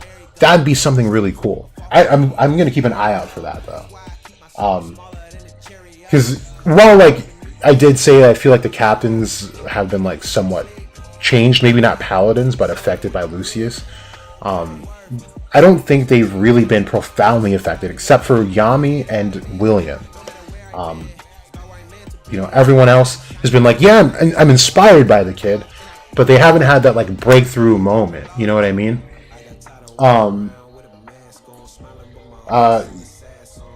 You're referring to Marx, actually. Oh, you think Marx has soul magic? Is that what you're saying? Sorry, sometimes I don't read the chat and I get all mixed up. Shadow, do you think it's possible Asta has some heritage from how quickly he picked up Ki? Yami didn't think he'd be able to pick it up at all. It could just be that he's a hard worker and learned it that way. Totally possible. So, actually, you reminded me of something else, too. So, I was thinking that another way to interpret this, there you are, as in, like, we were expecting you, or at least I know you, is that, remember in last stream how I was saying how if that realm is Tigirian, which is the center of the Qliphoth, then Yami would be essentially the ruler of it, seeing that he's got dark magic. Oh, I didn't see the colorings here. That's cool. We'll use this one. So, I don't like how not defined it is. You can see that he's wearing a robe at least. But anyway, you can only do as good as you can with what you have. So the idea is that if they see, like, he's got this grimoire that's dark, right? It looks all rusted and stuff and just worn out. It could look like, oh, he's got this, like, dark attribute. Because they might know about mana, but just actively don't use it. Because, again, remember, I've always said it, mana seems to corrupt more than it purifies. Except in the case of Lucius, but he doesn't use mana purely. It's an aspect of whatever he's using with his soul magic. But we've seen mana absolutely corrupt. It'd be cool to see that ki is something that's able to purify. But like I was saying, with Yami having darkness, they could see his grimoire, that it's dark, and even his anti-magic, it looks like dark magic, and it actually has similar qualities. While I wouldn't say dark magic negs magic, he does use it in ways that it does neg magic, right? He has the black hole that completely negs it, and just the general like slashes even will neg the magic if it touches it, and his mana overrides the particular spell as well. So it does have some aspects of anti-magic. So not to say that they'd be confusing him with Yami, but they could definitely be confusing the power for what it is. But I don't know if I like that in that case, because that means they would be mistreating Asta and who he is, and I think it's going to head towards Asta becoming enlightened and becoming a new being, essentially. But I do think it is still plausible, still very plausible. Byron. And while this chapter looks devastated, honestly, Tabata could be using Asta's death to make her feel guilty for not being able to help him and could use that guilt. Yeah, for sure. They're all going to use that to their advantage. That's the point. And that's a tweet I've been wanting to bring back. Is like, and this is coming from straight up like college lectures that I've taken about mythology. And it's called The Hero's Journey. And you see it in every single movie. If you're a fan of the Avengers, they do it every time. Oops. Uh-oh. Are we going to have one of those? Maybe I spelled it wrong. Or used it wrong. Oh, no. Here. If I remember correctly, I think Shadow wanted me to repost this when the officials had come out. Where is it? Here, this is how. I know this is how is in it. But it's the journey of the hero is not. What? Do I really use that phrase so much? Oh, I don't use it. No, I just want the things that I. Oh, this is the end of it. Oh no, this is gonna be another tweet that is like lost with time. Where'd it go? But it's the idea of the hero's journey, right? So even heroes like Superman have this weakness, and you'll see in every one of these movies, no matter how well they do, no matter how powerful they are, they fall. And if it's not like even in Black Panther, that was textbook examples, where the hero literally fails the agenda and loses and gets defeated. Now, it doesn't have to be physical. Sometimes that could be mental, right? And like in instances where they're holding like Spider-Man's grandmother hostage, Aunt May hostage or something, right? Use that with Doc Ock. Really takes a toll on the character and it affects the performance. But they need it to become stronger. And even like losing those characters, like Batman losing his parents so early on, was the driving force of him becoming so powerful, right? It's something they need. So I had made this post a long time ago. It was back when it was literally the leak of Yuno getting revived. so it wasn't the official thing. But at that point, we had gathered all three. Asta. Oh no. Was it the leak for Asta? Damn it. It was one of those leaks, really a long time ago. But they were all pretty much screaming. They'd all had their own losses, and they ultimately got way stronger in the process, right? So it's really important. Loss is important, and I think it's the right idea to use this opportunity to somewhat fake Asta's death for the main cast. I can't find that tweet, you guys. I don't know what I posted. I was gonna put in hashtag BC spoilers, but yeah, that wouldn't be good. But anyway, I'll try to find it later. But yeah, it's how heroes are made. And I'm sure they're gonna have some massive boosts in strength because Asta was so important to all of those characters, Yuno, Mimosa, Sekre, and mostly Noelle. And I'm curious to see what Yami becomes. I would really love Yami to have like a darkness form. And who knows, maybe that could be like a Lucificus form, you know? Something really cool. Okay. Shadow Heritage from Land of the Rising Sun. I know what you meant. I got you. Chris, that's interesting actually. Sister Lily truly hasn't been changed by Asta per se, so she was affected. Right. There was nothing that he really did to like really change her mind about anything. And she, in fact, is so solidified in her faith and her thought process that anything outside of that is wrong. And that's why she rejected Asta. So it could go that way. Mark's being the sleeper agent, okay. Definitely, he could definitely be one of the sleeper agents. I would also like it if he wasn't a sleeper agent and was aware of Lucius the entire time and was part of the reason why Julius didn't seem to actively remember, or at least as far as like what we're seeing, that Lucius was even there. So, until it was way too late. Forgetting that I'm talking based off your current thoughts yet alongside chat. Anyways, that was... No, dude. It's cool. I'm usually able to interpret it pretty well. But yeah, that's kind of my thoughts. So I know one of you said that you'd like to see the enso degree things. So I'm going to leave this open because I want to be able to access them later. So degrees of enso circle right there. Okay. Here we go. I haven't looked at this picture. I've seen it, but I think I'm going to end up reading this, and I think Simple Sage was also talking about this as well. Yami's lungs are pitch black. That's definitely not from a clipbot. That's definitely from smoking. Okay. Well, this kind of encompasses what was read anyway. But I'll go to the more detailed version as well. So, having to do with the enso circle, at 0 degrees, so this is the start of the circle.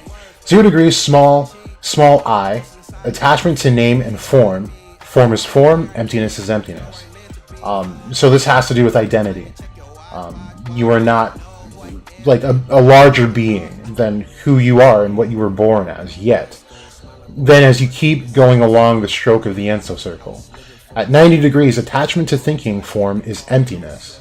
Emptiness is form, theoretical Zen. So they're saying that here you begin to realize that emptiness is essentially the way to go to enlightenment. An attachment to thinking deprives you from reaching that enlightenment. So then at 180 degrees, the full turnaround is true emptiness.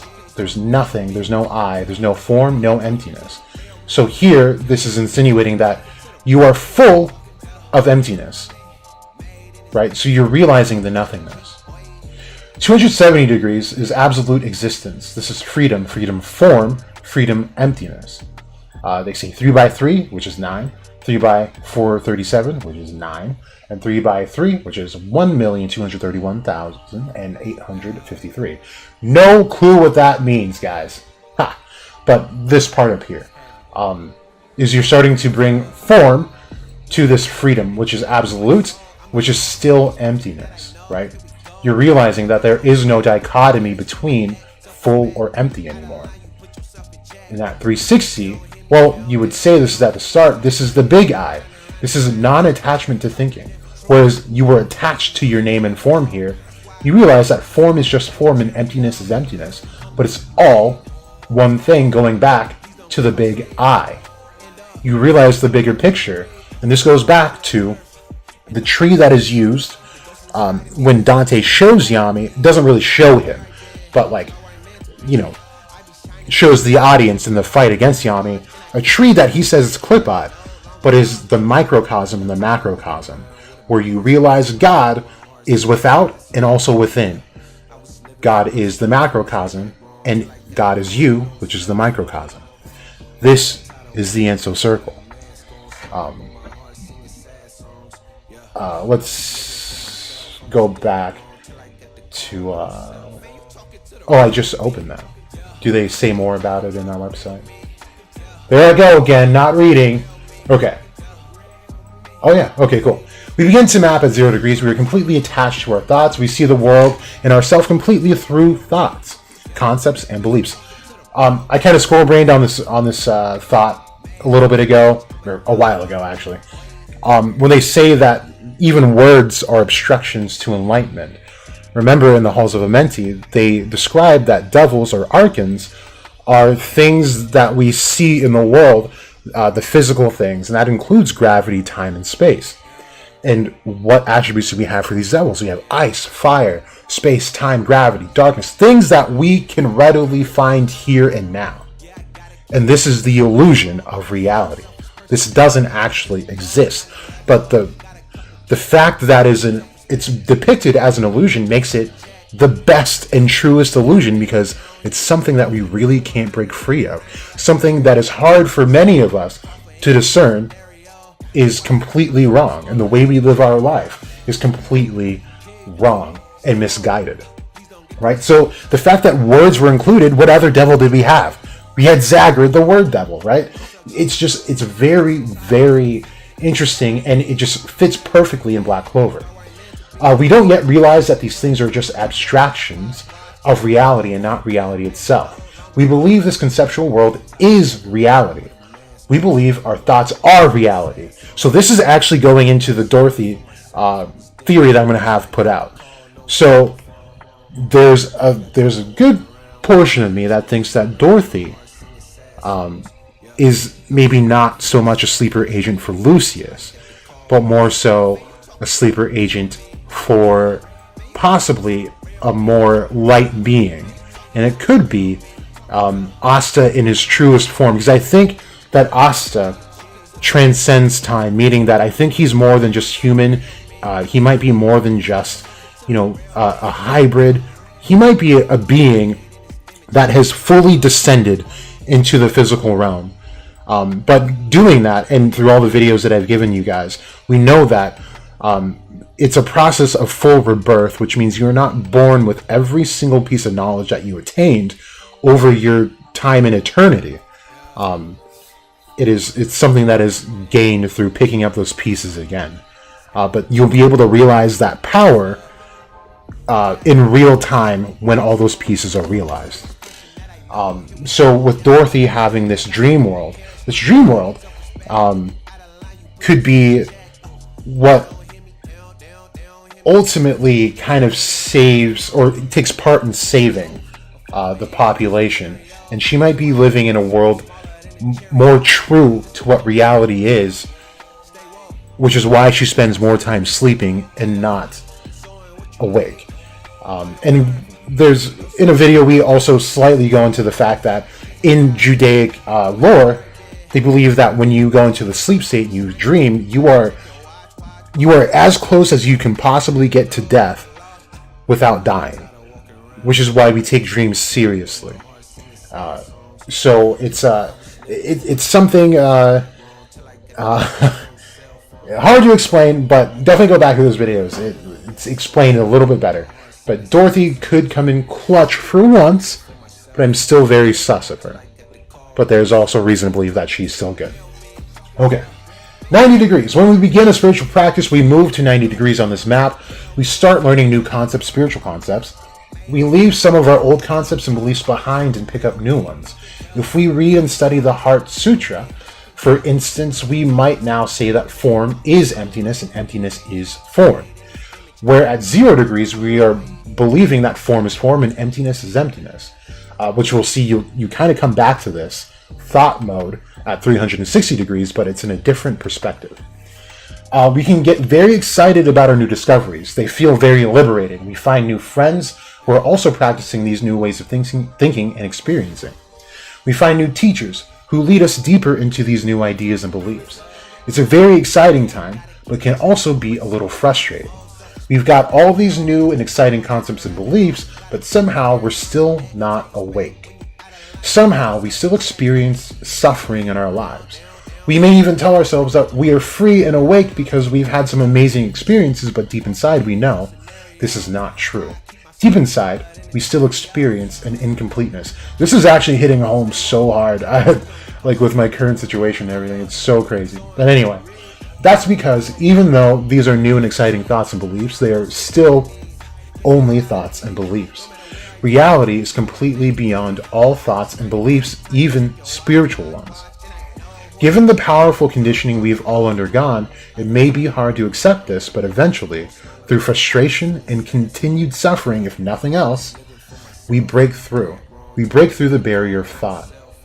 So, with this, I forgot to mention, they call it a no-mind state of being, meaning that you've ditched all thought. Your thought process is not there. So, someone had said it last stream and it was this joke, but now it's not a joke. Asta will more than likely achieve the state of ultra instinct, right? That's the idea behind this. And even when you see Whis and the angels, the ones that have achieved ultra instinct, they have a full halo. And I believe that is also depicting the enso circle, that they've reached that state of Zen, the enso circle.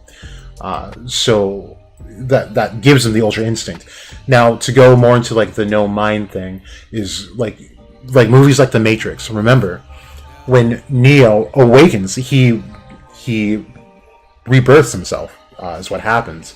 He dies, comes back, and he comes back as the one. Now remember, Neo is short for neophyte, a beginning mage in the Golden Dawn. And you ascend through the ranks, and it's not until after death you realize everything else. And that's when you hit the supernal triad. But it's called the Holy Spirit, right? Bina, Hokmah, and Keter. So once he died and came back and realized that death even is an illusion and it doesn't even exist, he was able to come back.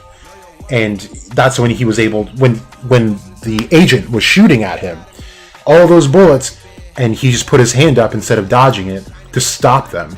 You see, he's not even acknowledging anything. He's really just like, he has this blank stare. And Keanu Reeves was, there was no better person to play this. But you see that he's not really paying attention to the agent or the situation. It looks like he's almost interesting in this moment that matters or exists, that can control everything around him, including his own life and death, is him. So while the agent was much more powerful, like literally one punch sending him across, like, you know, through walls and through rooms, these punches no longer have that power. And he's no longer faster than him. The punches no longer get through. And at first, he's using two hands, and you can see he's not even looking at him. He starts to block him with one hand, and he's completely disregarding him at that moment. And then he sends one punch, and it completely sends the agent flying. And the agent in that way is an Arkan, one that makes sure that the souls are still suppressed and within the Matrix, right? I really want to do a breakdown of that whole movie. Like, I got to make a Facebook so I can do like the entire movie, and we'll talk about it. Like, it's so cool. But all of the elements of the Golden Dawn and the left and right hand paths of magic exist in that movie. It's perfect, literally a perfect movie. But anyway, that's the idea of the no mind. So Asa's going to reach the state of, like, you know, where you think too much. It's like analysis paralysis, and that is going to be the difference between him being stagnant where he is right now, and then where he could be if he ditches all thought. So that's really the idea here. So to continue, sorry, that's because even though these are new, oh no, we read that, right? Reality is completely beyond all thoughts and beliefs, even spiritual ones, given powerful conditioning we've all undergone. It may be hard to accept this, but eventually, through frustration and continued suffering, if nothing else, we break through. We break through the barrier of thought. Yes, I read that. Okay. 180 degrees, the first glimpse of freedom. In Zen koan practice, we call this the first gate. The purpose of our koan practice is to introduce this impossible impasse, barrier or gate that the mind of thought cannot get through. No matter how hard we try, none of our usual mental strategies work. The only way through is without the mind. Finally, in the great breakthrough, body and mind drop away. This is death. Because this is beyond the mind, there is nothing we can say about it. None of our mental labels can describe what this is. In Zen, we call this emptiness. It is completely beyond all words and thoughts. It is not nothing. It is not everything. It is not inside and it's not outside. It is not duality. It is not non-duality. It is not self and it is not other. It's not existing and it's not existing. There is absolutely nothing we can say about this. Now we have come face to face with reality, but we don't yet know what this is. All our words, concepts, beliefs, knowledge, and previous experiences cannot touch this. Again, this goes back to the beginning where I talk about language in general. There are some things that we just cannot describe with our words. And why I respect the Japanese writing system is that you can see that they can say much more with their pictographic language than they're even able to express verbally. All the spiritual knowledge and experiences have accumulated at 90 degrees cannot touch this at all. So they're saying at this point, none of what you learned matters at all. It doesn't matter, like, using myself as an example, it doesn't matter how many books I've read on esotericism, on the Bible, on the Book of Enoch, on the Clopodic magic. All of this stuff will not matter and will not get carried into this. We are completely emptied out, and all there is reality itself. Quite often, people become a little unsettled and resistant to this complete freedom at first. They may quickly resort to thoughts in an attempt to exert at least a little imagined control. I have a really wild story about this. Like, so wild. If you guys are down, I'm down to tell you about it. Probably one of the trippiest experiences I've had in my life. I've had quite a few. I think it falls under the supernatural realm. But this was definitely by far one of the craziest experiences that I've ever been through. So that's unfortunate, but it's the nature of the conditioned mind. The longer we stay in this freedom from thought, the more wonderful we realize it is. So the idea is that even when you reach this, right, it's going to be hard to stay within this thought. So I imagine that a lot of people go back to this 0th degree because we are conditioned to think. Like, it's almost like, imagine a life where you're not taught to think. It's hard, right? Because even now, you have to imagine it. You have to use your mind. And we're conditioned to do that, right? It's part of this trap. It's part of the illusion. So even in, like, the Avatar, and even in the Matrix, we get into that state, but we can't readily tap into it all the time, right? It's hard for Aang to tap into it, right? It has to be a forceful outlier or outlying presence that forces him to go into that zone, right? And I think Asta may have got his closest in his truer devil union against Lucifero, but also that berserk form that we see against Dante. But of course, since Libe was still conscious, it was less true to that form. Here we are directly experiencing life, reality, without any thoughts getting in the way. The longer we stay here, the more we realize that this is the very source of the peace, love, contentment, freedom, creativity, and wisdom we have been seeking. This is it. This is our true self, even if there is not a thing we can say about it. Because this freedom from thought is so liberating, we can also become attached to this stage and not move on and embody it in the world for benefit of all beings. So this describes someone like the Dalai Lama, right, where he's enlightened. However, that stage is not fully realized because the idea is that they want to pass down this knowledge, hoping to save people from this false reality. Eventually, most of us do want to do this. We realize we are not separate from any being. Unconditional love is our very nature, and so we move on. At 270 degrees, we're free to use language, concepts, and thoughts without any attachment to them. So this is a concept that's very, very difficult to understand. Imagine thinking but not having attachment to your thoughts, right? Because you learn that your thoughts are you, right? And it's hard not to think of it that way. But think of Yuno, right? Where his thoughts weren't necessary. Not to say that they weren't his. They weren't necessarily all his, though, right? Part of the elf soul inside of him was part of that. So there was attachment. But we also talk about it, because I also talk about the Matrix in that video, where I say, is Yuno the one? Because remember, he doesn't actively like draw in mana, but he gets into these zones, right? And it allows him to do that. Is Yuno the chosen one? Definitely watch that. But what happens is, I think he's tapping into this no mind state that allows him to gather all that mana from the area, like to control everything, right? So the mind is just language, concepts, and thoughts. They have no reality or validity beyond that. When they're useful, beneficial, and appropriate, we use them. Otherwise, we remain silent. So if you think about guys like the Dalai Lama and some of these more enlightened figures, silence is huge. They only spoke when they feel it's needed. Great creativity flows through some of us in this stage, but we're not attached to it. It doesn't even feel like we're doing anything. It's simply happening by itself. It's simply life happening. Some of us find ourselves as spiritual teachers here.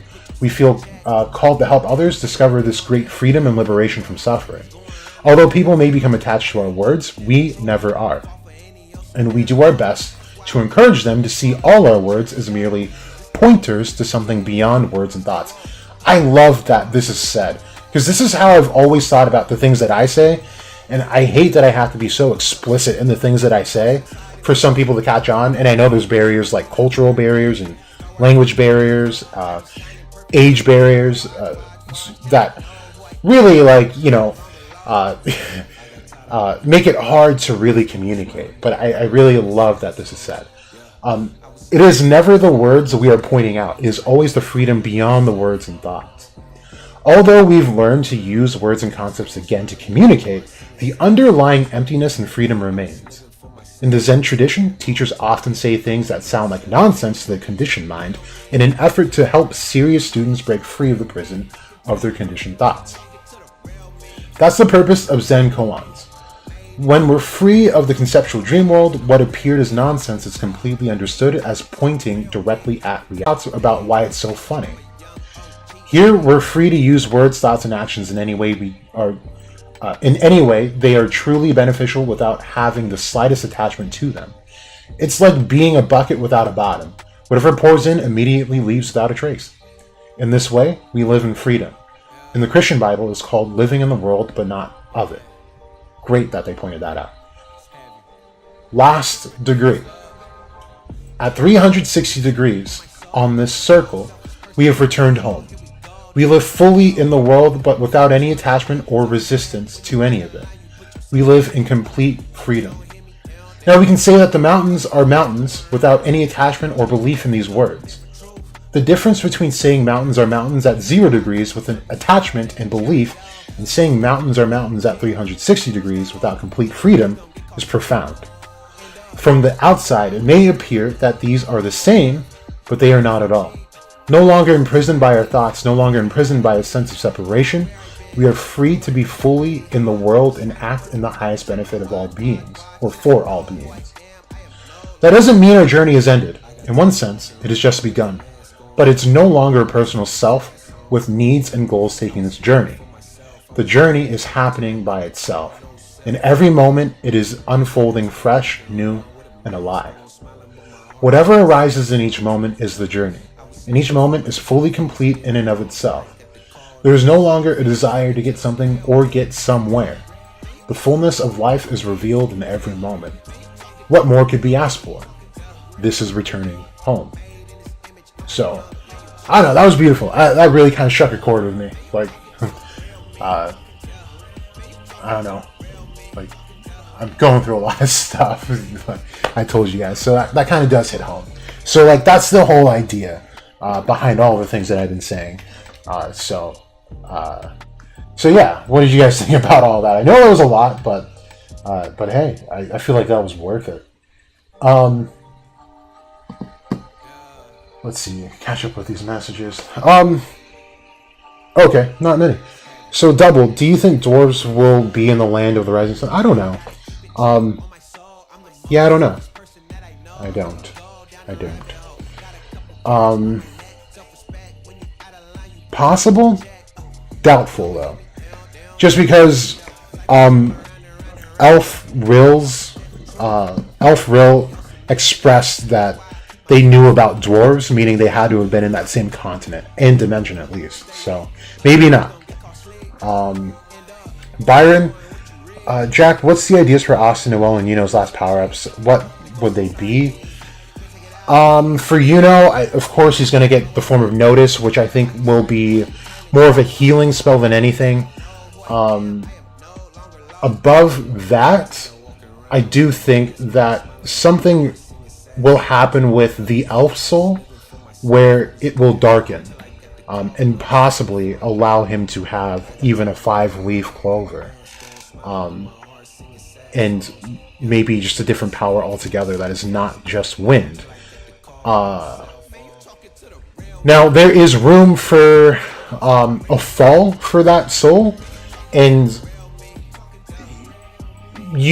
having wind magic is...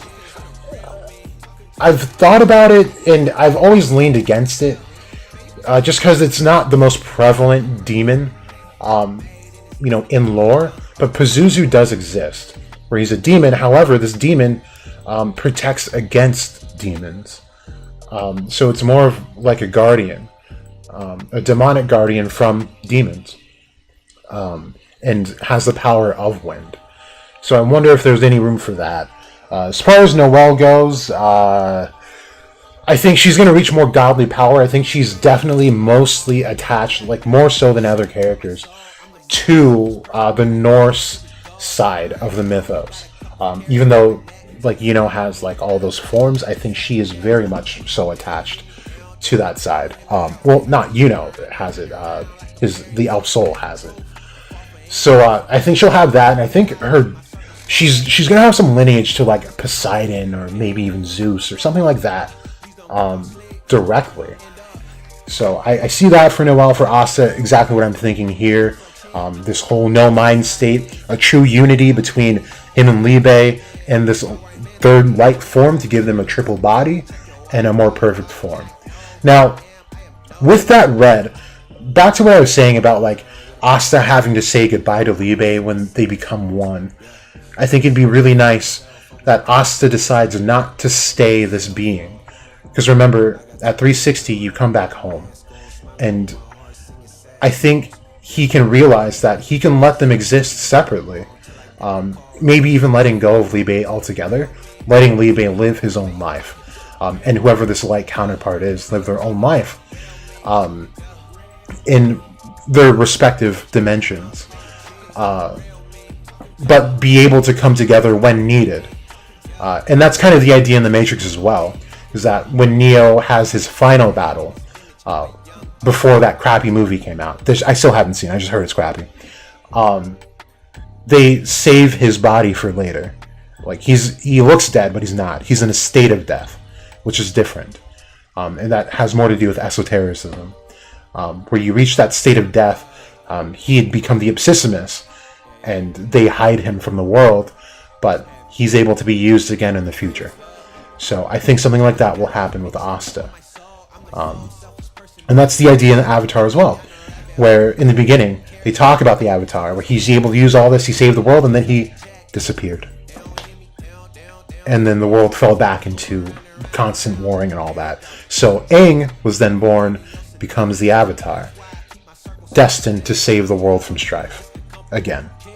So I think that's Asta's. Pretty much his whole arc to the end. Okay. Sunjin Wu's Yami Dimension Slash or Asta Infinity Slash, which one is stronger? I think Asta's is definitely... Well, technically, Yami's are stronger, but Asta's is definitely more... Like, you mean like the Equinox thing he did against Lucifero, right? Because I love the application of Asta's power over Yami's. Ooh, boy. Oh, someone commented on my video. Cool. And then, sorry, what was I saying? But yeah, Yami's is definitely more powerful, as it literally cuts the dimension. So, Yami's are stronger, but Asta's is definitely much more applicable than Yami's. Ultra Instinct theme starts to play. Yeah, pretty much. Byron, isn't that why Whis tells Goku that his body has to be able to move without Yes, exactly why. Bloodstone. What, dude, see, I should start covering Dragon Ball for the Dragon Ball fanbase. Because it's, like, as much of a no-brainer series it is, there's very basic concepts in there that are, you know, somewhat intelligent. Like the angels. That's pretty well depicted. And the whole Xeno thing as well. So, pretty cool stuff. Bloodstone. What if there is a loophole regarding the Paladins and Lucius's magic? I'm sure there is. Kingsman. Freya is the leader of Valkyrie, so Noelle may be Freya form. That means she's the embodiment of beauty, and if you go to Will on Twitter, he will actively disagree with you, because he thinks Mimosa is clear of Noelle. Kingsman, Jack, how do you think Lucius will be defeated? Will he die or get sealed? He'll die. Or no, I think he'll get saved. Ultimately get saved.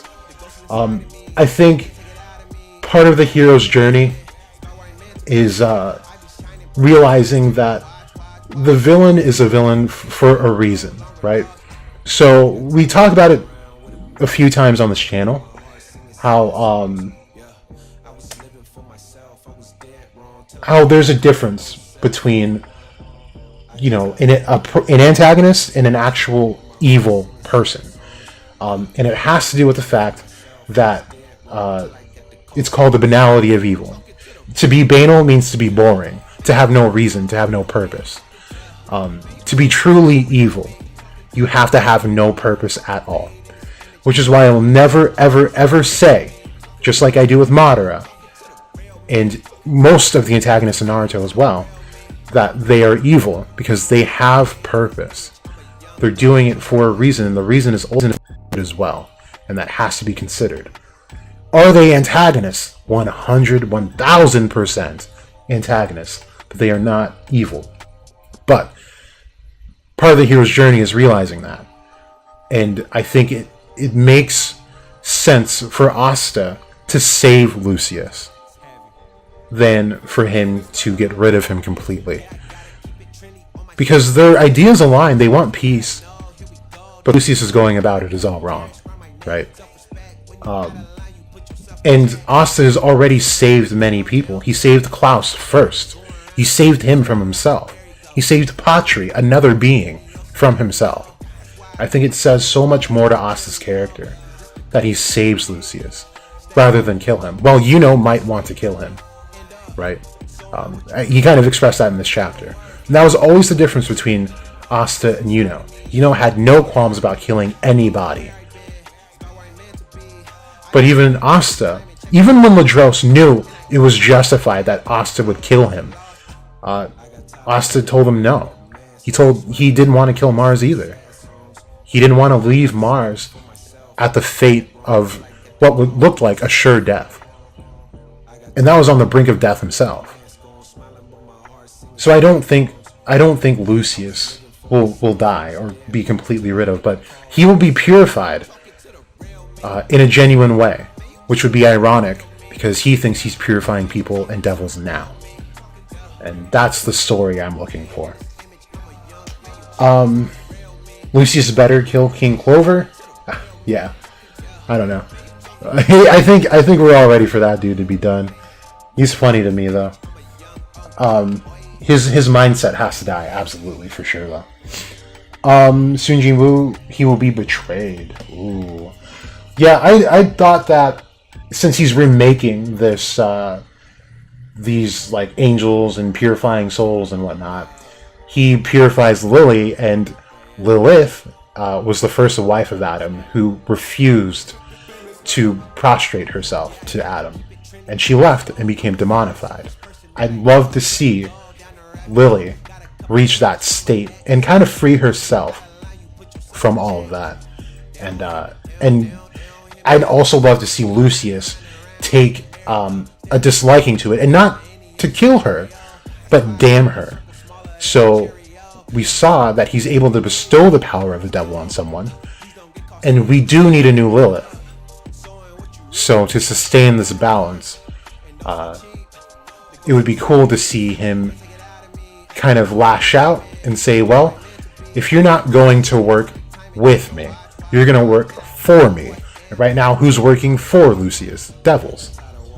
And he controls them. He literally says he controls them. So he can easily throw her in to the Clipbot and have her be a new Supreme Devil that he controls.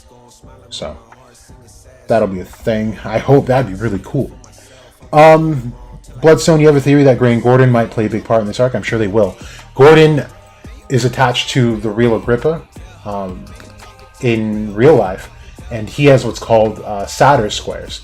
And this has a lot to do with exorcism and having more absolute magic, realizing that math plays an intrinsic part in reality. They're the only Black Bulls without a volume appearance on the spine. Yeah, for sure. But Gordon should be able to exorcise demons, for sure. But Gray will definitely come in clutch as well. She seems to be a sister of fate, attached to Vanessa and the Witch Queen.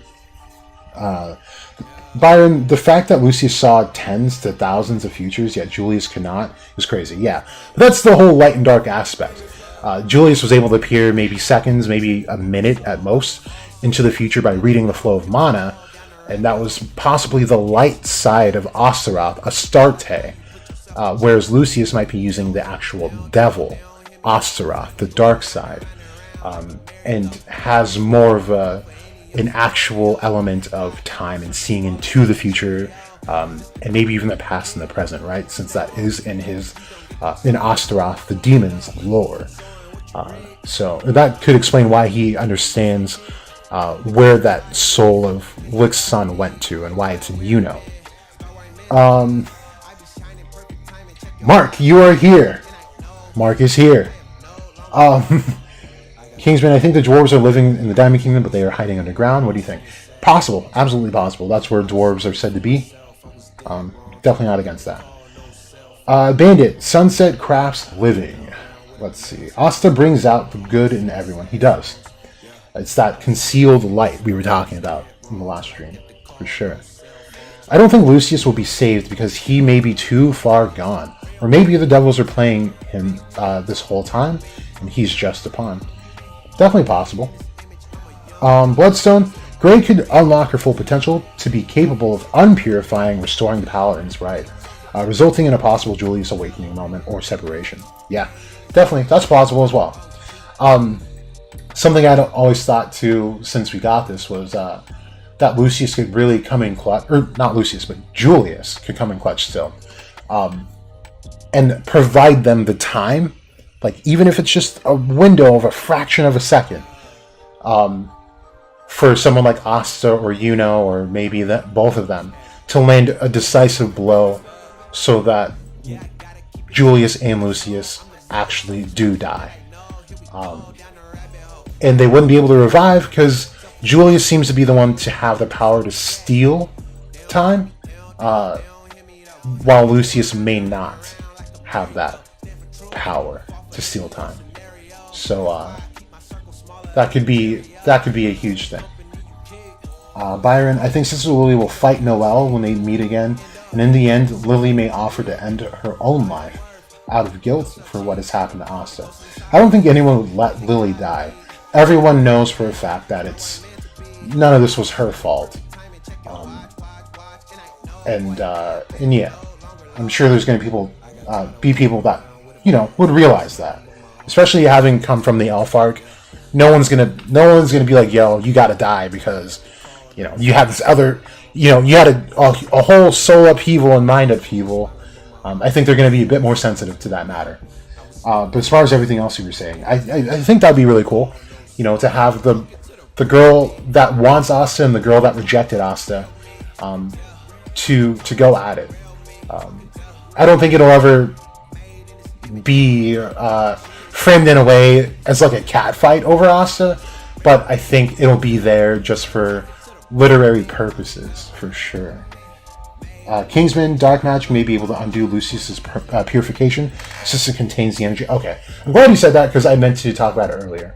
So, I was just on the picture. Let's use this one. Okay, so if this is the light counterpart of Yami, then I would say I never get updates like this. Like, why are they popping up? If this is the light side of Yami, and Yami was able to draw out the forces, jeez, man, pop a gut, chill. And he's able to pull out the underworld. I would only imagine that this person could do the same, but the light side, so pulling out the Sephiroth and opening up the realms to the gods. In angels or whatever Tabata decides to incorporate here. Being the light version of Yami, he would also be a chosen one, but of light. So I can see something happening. I don't know. If this is the light side of Yami, it's yet to be realized. And we would need William to interact with this guy. So something more could happen. But they could have their own advent. And that could be of gods and bringing in Ragnarok, or bringing in angels or other beings of light. Bloodstone, as you said, Gordon could exercise them with a study of poison magic. For medical use, it has an area of effect to help those afflicted by the purification due to possible battle damage, right? I think his latest one, he has to be in direct contact with those people. So I'm wondering if this purification is attached to more so Magicula, that if he's able to touch a paladin, if he can bring them back through touch. Now, that isn't permanent, as we see with Henry, right? As long as, if they're apart, Henry goes back into that cursed stage. It's not permanent. So this could be used in a way of, to gain more information about Lucius's whereabouts and his plans. There's definitely room for Gordon in that matter, for sure. I feel like Yuno and his family have a connection to Yami's homeland because of the name, Land of the Rising Sun. Possibly. Because I know what you mean. You have, his dad was the Sun Mage, Lois, and then you have the Moon. I just don't know about that. Yeah, I don't know. Actually, let's see. Did Lois have a grimoire?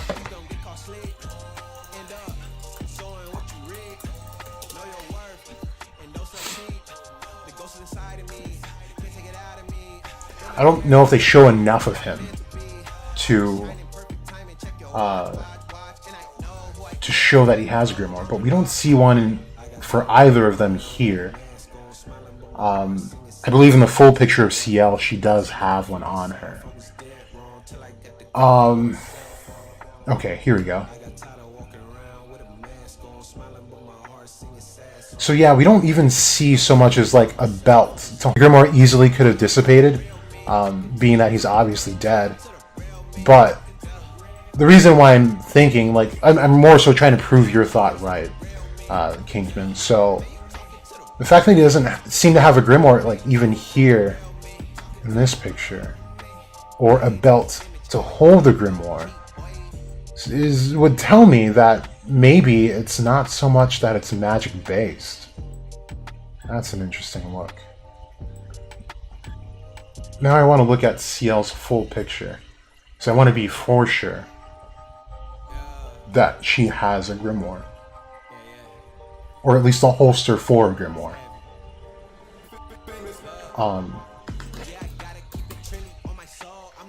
Because if she doesn't, then you could probably be right.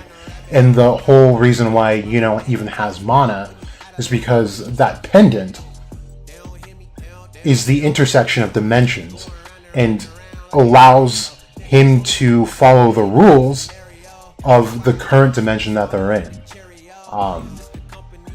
So thus it attracts mana to him. But yeah, in that picture it doesn't look like she has a grimoire.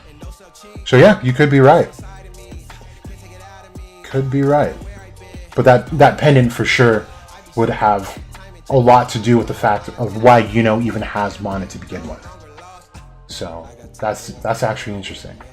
Interesting. Yeah, if we run with that, it would make sense. And that would make them actually even closer than they already are. As far as like them being kind of brothers, you know what I mean? So very, very interesting to think about. Very interesting. Okay. Alright, I like that. Okay. Byron, well, I mean, Lily would offer to end her own life, but I don't think she's suicidal, man. I don't think Tabata would bring that in. But holy hell. I did not see that picture of CL down there. Don't cancel me. Okay. Kingsman, I believe Yami is long lost royal of the land of the rising sun. So yeah, probably. That's pretty much what we said last stream. Byron, Lucius is really on eyes and timing after the last chapter. Yeah, he is. And there's like legit parallels from panel to panel from Bleach and what we just saw. So yeah, definitely. Imagine if Moloch exists in Black Clover. That's what I'm saying. I hope he does, but to be honest with you, I think that Lucius is going to be this Thaumael type character. So I don't know. And for a while I was thinking Lucificus could have been Moloch as well. I was thinking that either Liebe or Asta could have been Moloch, but I'm starting to decide against it now, and I really don't know if Tabata is going to include him, which really sucks, but again, doesn't suck in a way. And I love it that Tabata was able to put it in this way, because the worship of Moloch is worship of Beelzebub, and that's that. They reside over the same exact things. So, and we kind of talked about how psychologically, Beelzebub is more so the dark side of Lucifer. So there's that. And I hope it gets explained that way. I think Tabata also sees it that way as well, given that he's obviously got well-versed in psychology and what it has to do with the theological philosophies that are in this. Kingsman, Metatron needs to come down and bring an order. Metatron might not exist right now, dude. Now, remember, Metatron is not an angel. He's a human, chosen by God to rule angels. So, that should be Asta. I'm not budging from that, but it should be Asta. So, that's my thought here. And we've effectively answered all the questions. So, I have nothing left to say. I've got a ton of homework to do. I've got a couple of exams to do, so I've got to head out. But I will see you guys in the next video. Feel free to hit me up on Twitter. Let's flame that dude that tried telling me I don't read on Buzz's post. Let's flame that. No, I'm just kidding. You don't have to do it. Don't do it. But anyway, those are my thoughts for now. Be on the lookout for some other videos. I will be reading some chapters from Thomas Carlson's book to complete my Draconian Path playlist. And just as a forewarning, I may not be editing them like that. Depends. They're relatively short, so I might. Just depends on how much work I have to do. So, with that, thank you guys for coming in. It's been Jackals to Goat. You guys are the goats as well. And you either know or you don't.